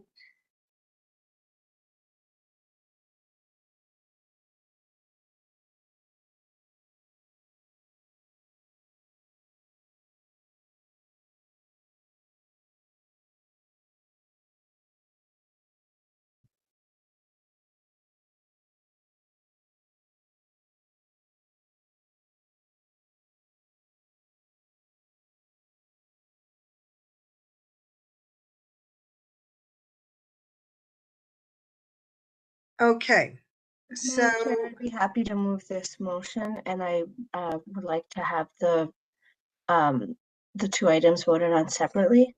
yes. And Okay. just to, sorry, go ahead. So are you going to move the whole Yes. thing and then we discuss it separately? So yeah. Yeah, I just, since I'm moving it, I have to speak to it. I just think it's wonderful to see in a city where we have dwindling arts and culture infrastructure, to see a proposal like this, which provides the infrastructure through a live performance venue, reimagined for contemporary use. And I think that we have to remember when we talk about arts and culture, that we're talking also about arts and culture workers who need affordable housing to stay in Toronto, but also need a place to practice their craft and to earn a living. So I think this is really wonderful. And that's why I'm happy to move this motion. Super, and I appreciate all of the work that was done in this committee to make sure that we ended up with the appropriate language to ensure that what is being intended is actually delivered. Super, thank you very much. So now we want to go into a discussion of the first part. So it's the teardrops. So are there any comments, any questions about the teardrop part of the motion before we adopt it? Are you happy with the wording? Yes? Okay. What about the second part with the ceiling? Well, let's take a vote on the first part. Do you want to do it that way? Yeah. Okay, so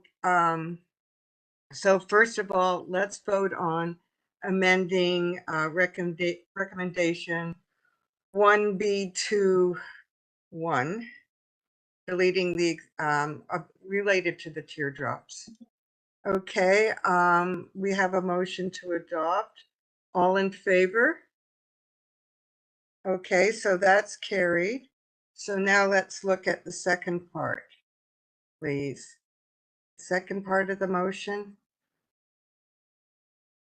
And that's the amending 1B22 regarding the ceiling. Okay. So are there any questions? Is there any question about the wording, Barbara? Just a question. I guess it doesn't specify where it has been described it's going to go on the second floor. It just says in a prominent location. Does that allow for any change in plan? Don't know. That's where I do need Michael. Thank you. Magically reappeared. Through you, Madam Chair, the wording is flexible to allow a change in plan that would be better, and but also allow if that was decided down the road, but if it was still with the current plan as proposed, that could also happen with this, and so that there would be, but there's probably no other places that they could put it that would be any less prominent, other than the lobby itself. So what we're voting on is the conservation with the recasting of this ceiling in the building somewhere, with the assumption that it will be where it has been proposed. Correct, yeah. Okay, thank you. Are people comfortable with that? Okay, then, Jeff, are you? And I'm not really comfortable with that. I think I didn't realize there were other alternatives being considered. I think we're pretty far down the pipe on this now at this point, right? Why would we not specify it be up on this for the second floor?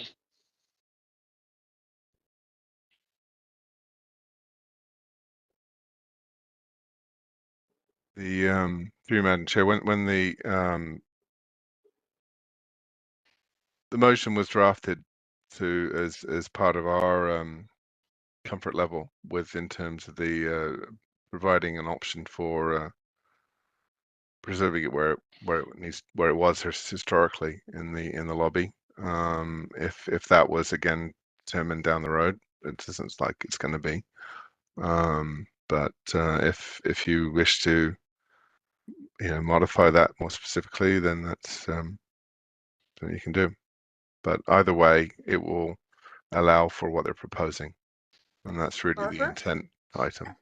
Thank so, you. So Michael, what you're saying is that the probability is that it will be on the second floor, but with this wording, it still allows, if there is a remote possibility of retention in the existing lobby. Yeah.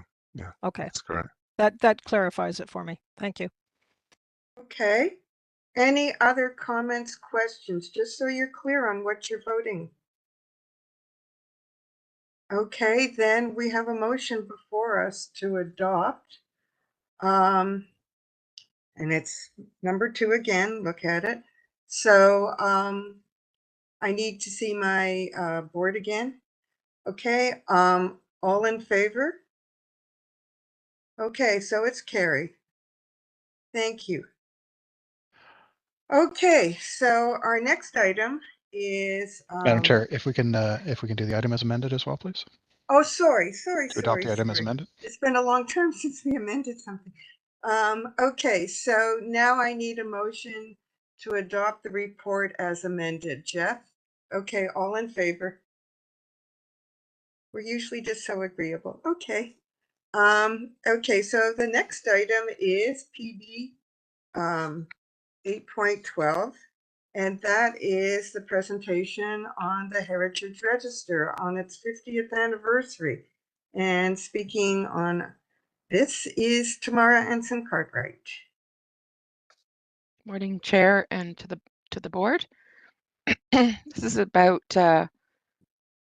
15 minutes, so to still be out way before the lunch hour, my goal. Good morning, everyone. Again, my name is Tamara Ensign-Cartwright. I'm the program manager for the policy and research team within Heritage Planning, and it has been my great pleasure to discover and understand the city's Heritage Register in the last 8 years of providing and research reports with recommendations for listing and designation. But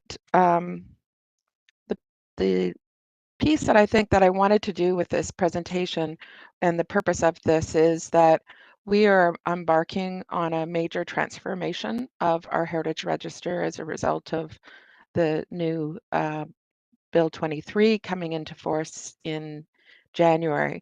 But the purpose of today's presentation is really to reflect and look back on how we got to where we are today in our register, and to work with my team to document this and actually have it as a public record of how we got the dots on the maps. And most importantly, I think also to recognize the people and the volunteer effort along the way to accumulate and bring that register or heritage inventory to the various municipal councils.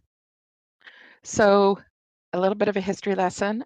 This is the start of something that will ultimately be documented on our heritage planning website. So stay tuned. And on that note, Emma, I'd ask that you advance the slide for me, please.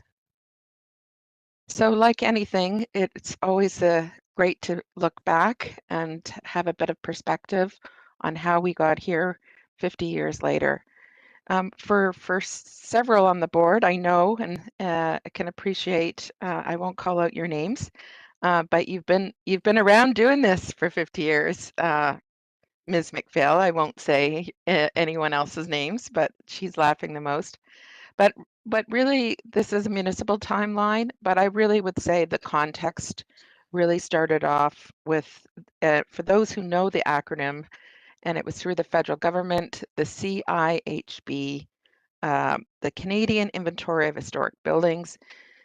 This was a seminal piece of work that Anne Faulkner, Barbara Humphreys did on as part of a outreach and training led to a book called the 1977 Without Our Past, a Handbook for the Preservation of Canada's Architectural Heritage, initiated by the Ministry of State for Urban Affairs in Ottawa. And what we saw was certainly the creation of the Toronto Historical Board.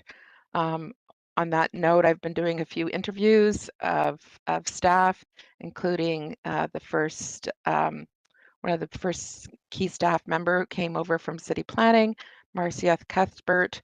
I just wanted to acknowledge her in helping to pull together or give me some insights on this. But an original board member that was part of the inventory work in '73 was Professor Emeritus Douglas Richardson, and I can go on and on of who was involved with it. Clearly, I'm not going to get into each of these details, but just to say that 77 was a really important part of our maturing of our inventory, not only for the former city of Toronto, but for all municipalities. And it was this national or cross Canada approach of having some criteria. I have to say the earlier files were historical or architecture. That was about it. I'd love to have that level of brevity in a documentation. Of course, it went later, the original list or inventory from 1977 for the former City of Toronto was actually reviewed from once the names or address proposed by the board, they were vetted by Marcia and another person of note, William Dendy, who I think many of you know his work over the years, a noted architectural historian. There was also the move towards having heritage plaques, not only and markers.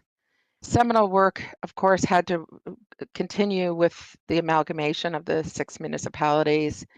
And the Heritage Act changes or the amendments in 2005 really, I think, brought to sort of what had been, I would say, in practice for some years, the criteria, all the municipalities in the city of Toronto pre-amalgamation and looking at the records had some form of criteria set out either through the work of the federal government or through the Ontario Heritage Foundation or the trust of the time. So this notion that we've not been using criteria is actually a falsehood. In fact, I would say the work that had been done prior to 2005 and 6 actually and best practices led to the criteria that was adopted and one that you'll constantly see in reports or the referral of. With the amalgamation, we ultimately did a consolidation in 2006, and there were staff that were very involved with that work that made that possible.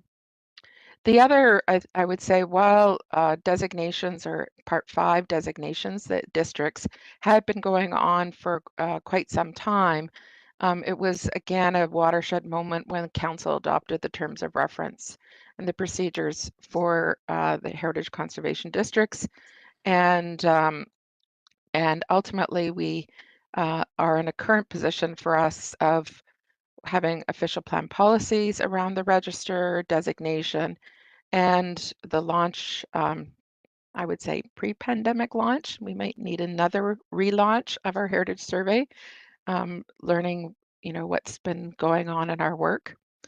And of course, where we've landed ourselves today is the response and the implications that we will be talking to you, not today, but in the very near future about the path forward for our register.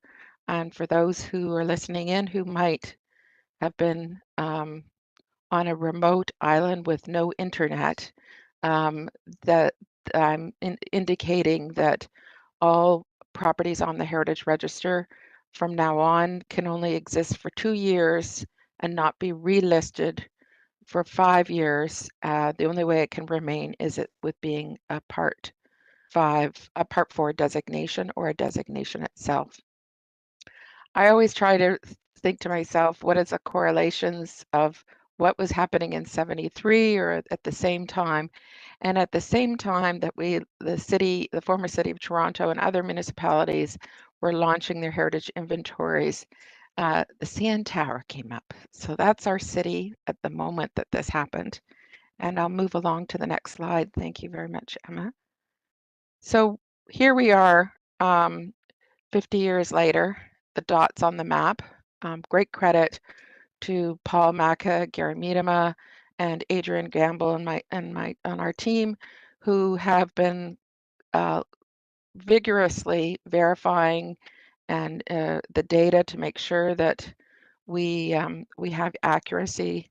There's such complications of points, spatial points, maps. I won't get into all the variety of things in itself, but this is the combination, as we can see it, of both listed or we call non-designated properties, Part 4 being the individual, and of course Part 5 being the districts itself.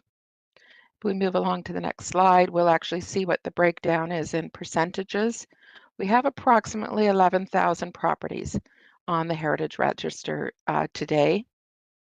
And you can see, while we always lead with the work of, or the percentages of what is designated, we do have also, I think, an important distinction for us is that we don't include in our counts the intention to designate, although they have interim protection, but ultimately we would see that those numbers would actually fall into the Part 4 properties themselves. And you can see what looms ahead for us is the listed or non-designated properties, which is just over 35% of the register itself, close to 4,000 properties. To the next slide, thank you. So why the 50th anniversary? Well, it was really, I think, one that I always see in reference into the report, but I do want to make sure that we have a pluralistic or understanding that this was the City of Toronto's register or inventory, but I will also highlight the boroughs and the former municipalities as well. So one of the things I think was really important for the work, and you can see was the underlying work was not only that the work of the volunteers and the board of the Toronto Historical Board, but also the support and of launching this work of survey work across Canada through the federal government, as well as province-wide in the provincial governments. The focus for the former city of Toronto was the 1850 city, bound by Bathurst, Bloor, the Don River, and Lake Ontario.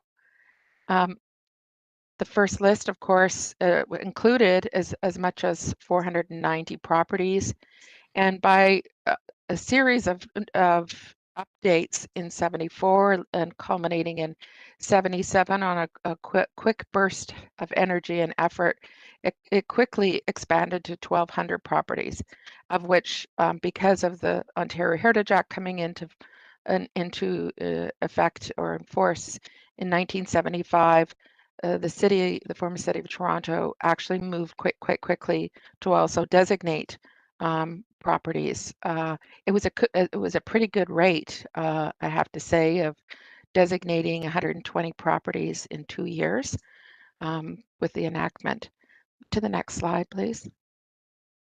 So why this reference point of 1850? Well, as always, and the purpose of this was to help inform planning department and the city itself, generally to council, what is this this historic built form in the context, to tell you the truth, of the reports went to the Urban Renewal Committee of Government. It was something, again, looking in that era of understanding what was 73.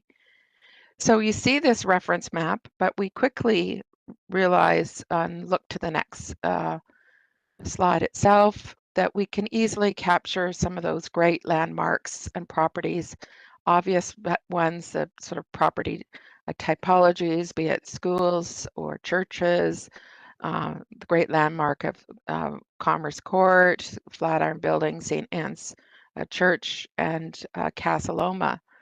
But if we look a little bit further and we go to the next slide, we actually see that it was also important house forms, the great mansions along and the houses along Jarvis. And I thank my team for giving me some of the historical photos from the archives from the 70s, just so that you understand what was actually the moment in time during the inventory itself. Next slide, please. But like any good system and rigor of what is the boundary of a study area, it's inevitable that there is creep beyond the boundary. And so it wasn't just the old town, as we see these wonderful buildings, cast iron buildings on Front Street, or in the map being on the right, you can see there are dots beyond the boundary of the 1850 map. And what, of course, is always curious for me as we look to the next slide is when any City Toronto thing starts going across the east of the Don River. And being a gal that grew up in the beaches, and ironically, the properties that I'm most interested in was the Price Brother fourplexes, these rental apartments on Winneva. Seeing as 30 Winneva was my father's childhood home, and he would commute in to go to UTS. And so I hear great stories, but it turns out in some early discussions with some beachers and also more work to be done was that Eric Arthur was actually very interested in this rental housing and so-called, I would think today we call missing middle. And the Price Brother work in the beaches is an interesting story, and one which the Beaches Historical Society has a wonderful presentation online. Of course, they also captured the landmark property of the fire hall that still remains there today. Next slide, please. So in the same time frame that the Toronto Historical Board was doing its inventory, there were inventories being done throughout the city, and just some of the highlights of that inventory. We'll move to the next slide. This being the borough of East York, often was the focus on these areas of settlement. So of course, going from the Todmorden Mills next to some of the houses along O'Connor, some of the great homes along there, and moving north to the next slide, going up to some of the great apartment complexes, the Garden Courts itself. Then moving west in the next slide, we see such notable properties as the Montgomery's Inn and some of the other house forms themselves, landmark properties and early. And I'm just picking out just a few to highlight. One of the great things for us now is we actually have a detailed database to help us, or a spreadsheet to really track some of this data. Moving ahead to the next slide. In the North York one, the inventory, the initial work was on, of course, the Gibson House and two properties that remained. The Zion School, owned by the City of Toronto now, and the Zion Church on Finch Avenue East. And again, a sampling moving on in alphabetical order as opposed to geographical order. The Scott House, the Thompson House. These properties really were spoke of an era and importance to the community itself. And finally, ending with York, the Borough of York, the Tyrrell House, and of course the Weston Library, the York Public Library itself. Where does this all lead us to, and what is the effect of our listing? I would say by decades. The next slide, you can see that in fact, listing has been around for 50 years. Pre-amalgamation, we actually see in our current register that we can see that, or the work that we've been doing is decade by decade, is that 23% of our properties on the register, be it designation, and I'm sorry for the small print, but the bars represent yellow being listed, red being part 4 or individual designations, and the blue being district designations. And you can see the incredible work that was done in the early era, and then of course the big jump was in the early 2000s when the city started to advance its work with the community on district designations and bumped up our numbers. To the next slide, please. I always like to know what's the first. The actual first bylaw that was enacted in the City of Toronto is the property on now known as the St. Felix Center, but is on Augusta, remains as a wonderful property itself. But to the next slide, I would say there was, in fact, a grouping of slides of designations and reports. And it was just a question of which bylaw got enacted first. I love reading these early notices. It's hard for maybe you to zoom in, but it was actually Mayor David Crombie that enacted the first, the designations for the city, and in fact for the heritage inventory itself. And one of the first properties, we had actually brought it back a while recently because of its relationship to some properties on Yonge Street that we designated, is the dead house or the mortuary of the St. Michael Cemetery on Yonge Street, just tucked behind Yonge Street south of St. Clair. But these early bylaws and the notifications just reminded me the great effort. It seemed the biggest effort was finding the budget for the newspaper advertising, made as much the decision on what should be designated than the buildings themselves or the properties. Moving to the next slide. I'm just doing, as you can see, this is the quick view of things. But I think that not only was it the first that was important to understand of designation, but were important cases like the Kelvin Grove, going beyond the landmark properties that we've identified in the register or the various work that was been done, but really starting to understand also not only design, but really enhancing and understanding contextual value and the importance of these types of buildings that are throughout our community. Next slide, please. So this is the work that I've also been very interested in, is where I think the general belief is that we've gone crazy with listing of properties in the last while through our work of heritage survey work.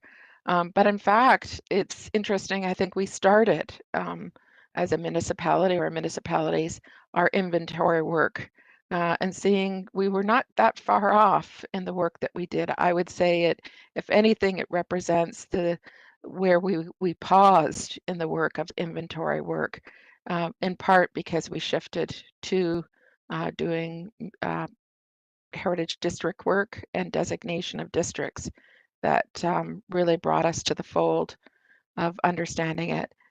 So where did that shift happen in designations? And I would say, or listings, etc., and building our register. And I would say, with the next slide, that in 2005 and prior to that, the shift with the Heritage Act of having the rigor of criteria and the work around inventory work, early work as it might be, it really shifted, I'd say, also in the last 25 years or 30 years of actually the involvement of staff, be it Heritage Preservation Services, now Heritage Planning. If some might recall, this was a slide that I had done 2 years ago, recognizing the work of Catherine Anderson, who had identified or designated 1,900 properties in her 30-year career, starting with Toronto Historical Board. And you see also the variety and types, and it was no longer the focus on the early churches, civic landmarks or buildings itself, but the depth and breadth of looking at such architecture as the Scott Library at York University and many other things. As I'm reminded that the Canada Malting was on the original 1973 inventory, and if anyone's been watching the incredible work of the transformation of the silo itself and that complex, it's a wonderful story. Moving to the next slide. On that note, you've seen in your time and serving on the board the work that we've also been bringing to reflect the waterfront heritage, not just the administrative buildings, but also the industrial buildings. Even today, you saw before you the report presented, or I don't think it was presented, immediately adopted, I think, of the 29 Basin Street, these early Portland buildings, or the LCBO, some other things that are in the Portlands themselves or in the waterfront.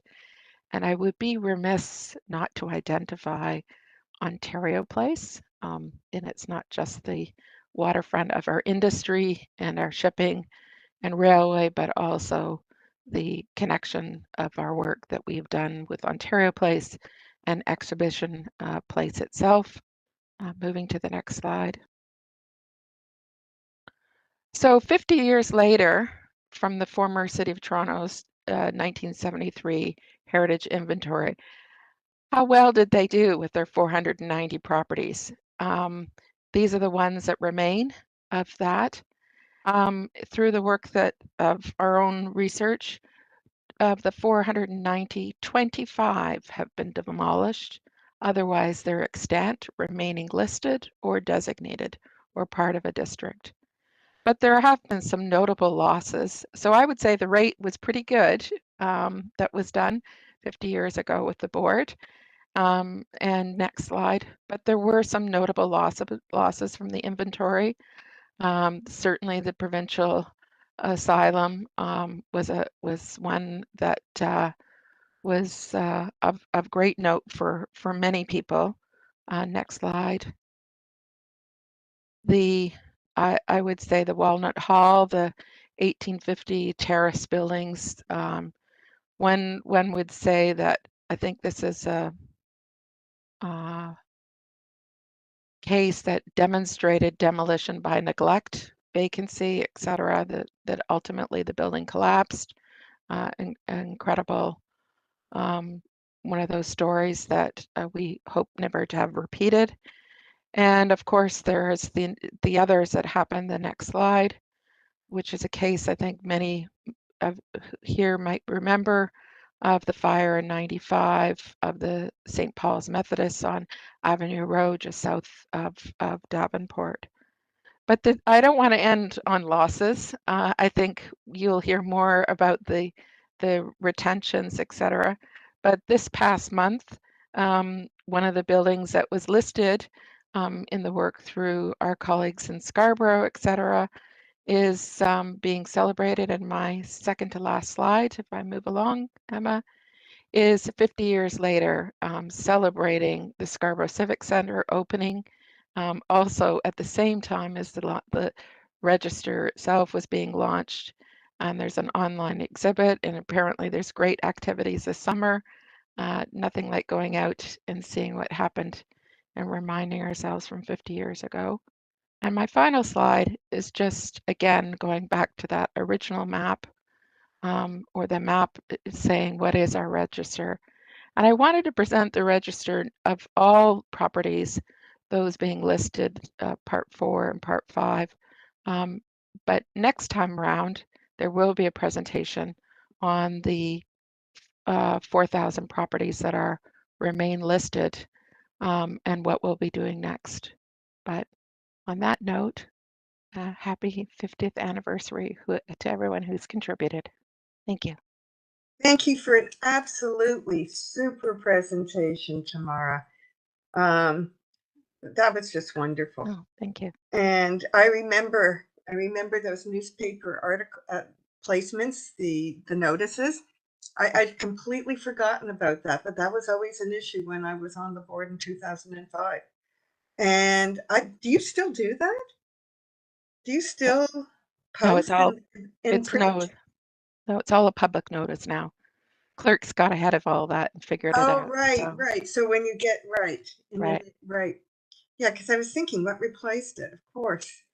So I have an open call to offer a delicious coffee at City Hall or at your location. If anyone wanted to even have a phone interview of the early days of the work that you did on any of the panel work, Paul, I'm not going to let you go. Certainly, Jeff and Alex, I'd love to continue to write up this note so that we make sure. I have lots of questions when I go back and look at the documents. But anyway, it's been a fun journey. Super. Thank you so much. Do you have any questions of Tamara before we vote to receive the report? See, I remembered to do that. Yes, Jeff? Okay, kind of a selfish question in a way, but do you have any idea what, in terms of the listings, the nominations that led to the listings, where they came from? I mean, were they individual nominations by a member of the public? Were they from panels? I'd like to sort of bring back the community preservation panels into the story. I didn't hear you mention that particular word until the end, I guess. Yes, of course. Yeah, or maybe it's city staff that nominated. You know what I mean? Like, is there a bit of is that another little piece of the story? Oh, certainly. And I would say, and maybe I didn't highlight enough, and just being the time that it is, but it certainly was, there was a shift from initially being the committees themselves driving what was for the inclusion on the registers, but ultimately, the good work of Beth Hanna and Anne de Fortman Aries and architectural historians. I worked at the Toronto Historical Board. I wouldn't say it was my good work. I think it was my first year discovering, fresh out of school, university, how to deal with public property owners with but yes, committees and LACACs, as it was, volunteers, they had a very important role in the work itself. But I think we should also ensure that we're documenting that as a record. But I also think for our work was, for what I found interesting in doing very preliminary, this was a few hours in the dusty paper files at City Hall. I regrettably didn't get out to Scarborough office, but is, I would say, for us, I also had sort of this understanding that some of the inventory work was actually staff driven, especially because of the Brigadier McGuinness and Marcia Cuthbert and Bill Dendy and et cetera. But the board, the original board, had quite a bit of influence on what was that original list itself. But through the decades, you know, I think we can see a little bit more about that. And you know, I think that stay tuned on more ideas as it might happen for looking back at the next phase of this. As I said, I feel like we before the whole thing gets dismantled, not just our register, but every municipal register, is really to say, you know, what did we do and how we got there and how could we do it better or different, as it might be. But it's a progressive work for sure. And we can certainly see, I think, through this data that it has been a progressive ideas on looking at types and buildings to be listed, and not just the original homesteads, but much more. Paul, I don't know if you'd ever have thought that we would be designating the Oculus or other building types, Kim, but that's what we need to do. We need to go beyond that. And anyway, I saw one more hand up, and was it Julia? Barbara's? Or was it Julia? No, it was me. It was just to say thank sorry. you. This was an amazing, amazing presentation and such a reflection of public history. And then the fact you ended with the Scarborough Civic Center, and I know that there's a new web exhibit up about it. So I would just encourage everybody to go and see other amazing work that our city staff continues to do to celebrate our past and where we've come from. Thank you. Just a quick question, Tamara. Did Preservation Board start when the Historical Board was dismantled or before that? Do you know? Amalgamation. With amalgamation. Was the bylaws and creation the of community preservation panels at the same time? Yes, that's correct. And the creation of Heritage Toronto. Yeah. Well, yeah, Do you know who that was the authored- split. Yeah. So you became Heritage Planning. I was with museums, and then there was HT. Well, they were in culture at the time, but yes. Yeah, that's well. When I started, it was all part of culture. Yeah. And that became decultured. Okay. I just wanted to also thank you for this incredible public service. You can see with the capture of history and collective memory that it allows other people to place themselves. Where was I? Where's my history? And then I think it's really a priceless piece of work that you've done here. Well, it's a team effort, most definitely. And again, great acknowledgement, but it's been fun. I hope that's what we keep doing, is having some fun. So thank you. But would you say that the big change was the kind of better regard for heritage issues in the chief planner's office? You know, the change from Mr. Wright to, was it Jennifer Keysmant after that? And I respectfully decline to answer that question. No, I mean, the closest you can say is when it moved into planning from culture, which gave it a completely different focus. Yeah. And yeah, and I won't say any more than that, or I won't get. Yeah, those are political decisions that really reflect an orientation. So that seems like the subject of a beer more than a. Yes, exactly right. And I would just note that I didn't reflect, because this was, at this point, the work is in progress.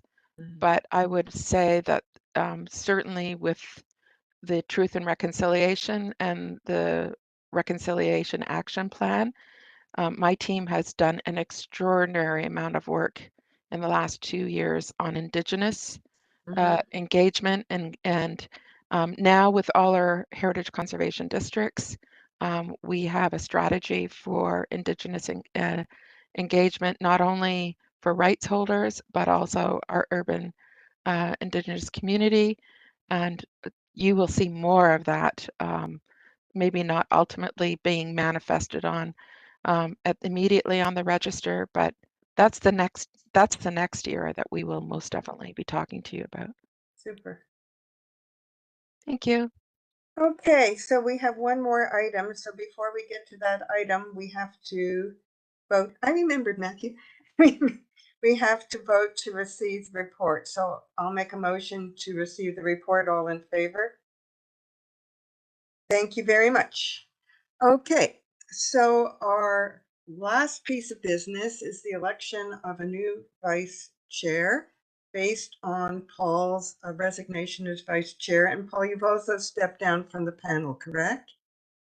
Correct. Yeah. Which I'm here by virtue of being the chair of the panel. Right. Yeah, as his Not representative. of my own right. Okay, so that's why he looks relaxed. So, I mean, just before we go into nominations and who would like to do it and blah blah blah, I just want to thank Paul for all his help. It is important to have, especially under Zoom, a second set of eyes, as you saw today, because sometimes I'm reading a script and and you're just little boxes. And just to ask the right questions and to back the person and be a dependable person behind you. So that is most appreciated. And his work on as chair of the Toronto and East York panel, which has been revitalized, which is why Paul can step down. And he was telling us about the types of backgrounds, the backgrounds of the people. I mean, this is going to be a dynamite panel with all the work that is going to be taking place in Toronto. It's not going to slow down. So Paul, why don't you say something and then I'll talk about what's happening with Preservation Board, and it's not dissolving. So go ahead, Paul. Thank you very much, Sandra. And yes, it's a bit of a release because I felt sort of trapped in this position for the most of a decade. How long have you been on? I mean, with the eight panel years, and then on the board. How many? But I've been agitating like 10 or 11 years, and most notably in a Heritage Toronto decade report, Heritage Voices in 2011, which Mayor Crombie, former Mayor Crombie, presented at the St. Lawrence Hall, and Jeff was on the panel. And there was an article written by Ivor Tossell, which is really a great connection with the previous report on the Heritage Register. But the headline was "The Crumbling State of Heritage Preservation in Toronto. The city department that protects old buildings is blasted for its lack of knowledge." And that goes in through all the detail. I was concerned about losing some buildings on Yonge Street. We had the Empress Hotel was a sudden loss, and you never really knew this process of collection of how you got engaged. But there was an application came out for the panel, and I got on the panel, and they were kind enough to elect me and meet each month to review the agenda and bring forward property nominations. And I really have to gratefully thank Susanna, Miranda, Panchetta Burnett, and Jane Clark, who really stood there. It stood firm all the way. And then a few years back, we co-opted Adam Wynn, who is hands down the city's premier heritage enthusiast and has made an enormous contribution in nominating properties, over 225 properties at the moment that I put down to him, and it has just been great. We got a lot of Church Wellesley and Parkdale covered.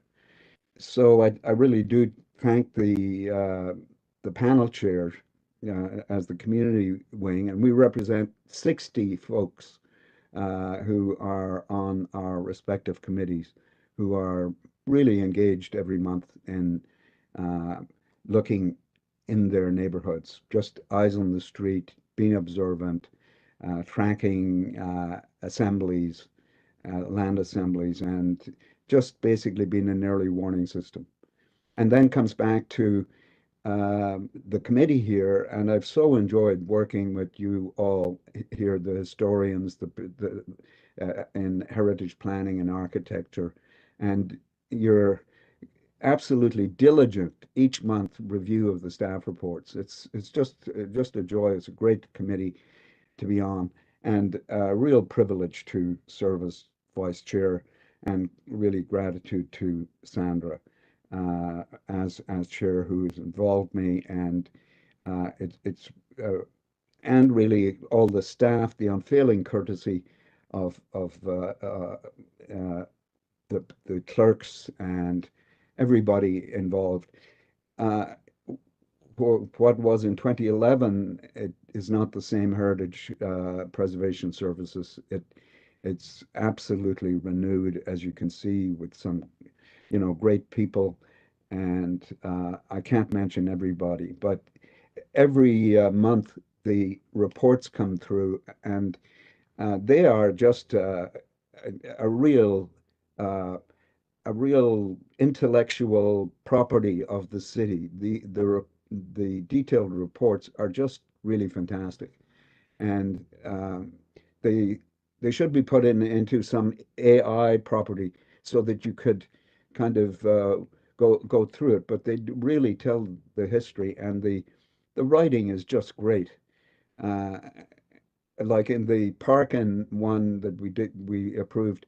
Uh, Writing John C. Parkin, who is described as one of Canada's architectural pioneers, hacking out of Toronto's intricate thicket of late Victorian Englishry, a secure niche for the bold utopian design of the international movement.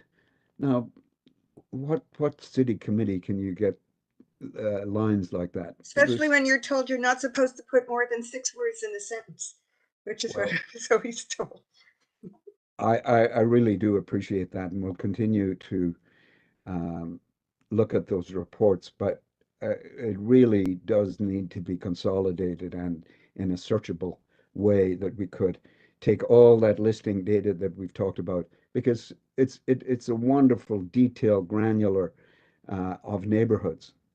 And that has been the delight, connecting with people in the neighborhoods. Toronto East York is a huge area, and I really felt like a bit of an imposter for a long time, because how am I, but it's the people who get on the panels and who maintain the commitment. And it has been an absolute delight of a voluntary experience.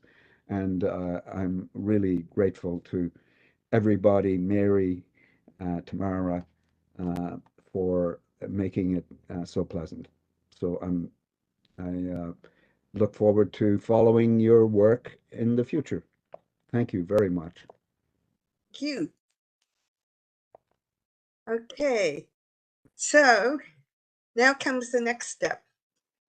So we're going to have Matthew carry out the process, but let me give you a little background. Whoever is chosen as vice chair will be on through 20, it's the 2022-2026 term. And so we're already obviously partly into it. As for the board, we are appointed for the term, but are asked to stay in the position if able until replacements are appointed. So we had originally hoped that the replacements, which is the panel are now replaced, but the rest of the board is not. And we were hoping that would be done in October. Now we're looking later. I have to step down in December, and I believe Barbara has to step down in December as well. So this person will be the continuity person, which is really important, that they've had experience on the board. You can't bring in somebody cold. They have to know their stuff. They have to be able to deal with council staff, and councillors, and also the press. We have media watching many of our meetings. So you have to have these kind of skills. My concern at the moment is I will be landing in Kolkata when we have the September meeting, and will only come back from Bhutan in October if I can't find a cave to go hide in for the rest of my life. So chances are I will be back for the October meeting. Anyways, I would like somebody in place now so that they are up to speed with the August meeting, because they're going to be chairing the September meeting, and the meetings aren't going to get any shorter anytime soon if you've seen the rate of development proposals. So that's just to give you an idea, and I'm hoping that as many people can stay on the board, and Mary is encouraging the appointment staff to get us replaced. I've also written to ACO and asking them to start pushing their professional people towards applying for the board. And I think I would ask all of you to be looking at your colleagues to do the same. So that said and done, can I ask for nominations? Who would like, you can nominate yourself if you want. Who would like to take this job? So Julia, okay. That's it? Okay, so in that case, Matthew, can we do an acclamation? Sure. Let's just do this formally here. So Okay. we've opened nominations right now. Okay. So that's great, and we have Julia Ratty has been nominated. Just to be clear, everyone, you can nominate yourself if you need to, or if you want to, you can nominate somebody else. So like I said, nominations are open. Before we close nominations, I need to ask a couple more times. Are there any other nominations for vice chair for the Toronto Preservation Board? Okay, and I will ask a third time. That's actually part of our procedures. If there are any That's why other he's doing it. nominations for the vice chair of the Preservation Board. So seeing none, I can close the nominations now. And because we have one person nominated, Julie Ratty, Rady, pardon me, Julie Rady, get the name right. Madam Chair, you can declare, I can declare, whoever, Julie Rady has been acclaimed to the position of Vice Chair. So this is for a term ending at the end of this term, 2026. That's November 15th. There we go. So effective immediately, we'll do that because Paul Fairley had resigned as Vice Chair already, so the position is open. So we can have a Vice Chair starting today. Congratulations to Julie Rady. Congratulations, Julia. So now you're going to find out what the behind the scenes world is really like. Okay, so with that said, I think all of our business is done, and I will adjourn the meeting, and I'll see you in August. Take care, everyone. Bye-bye. Thanks, everyone.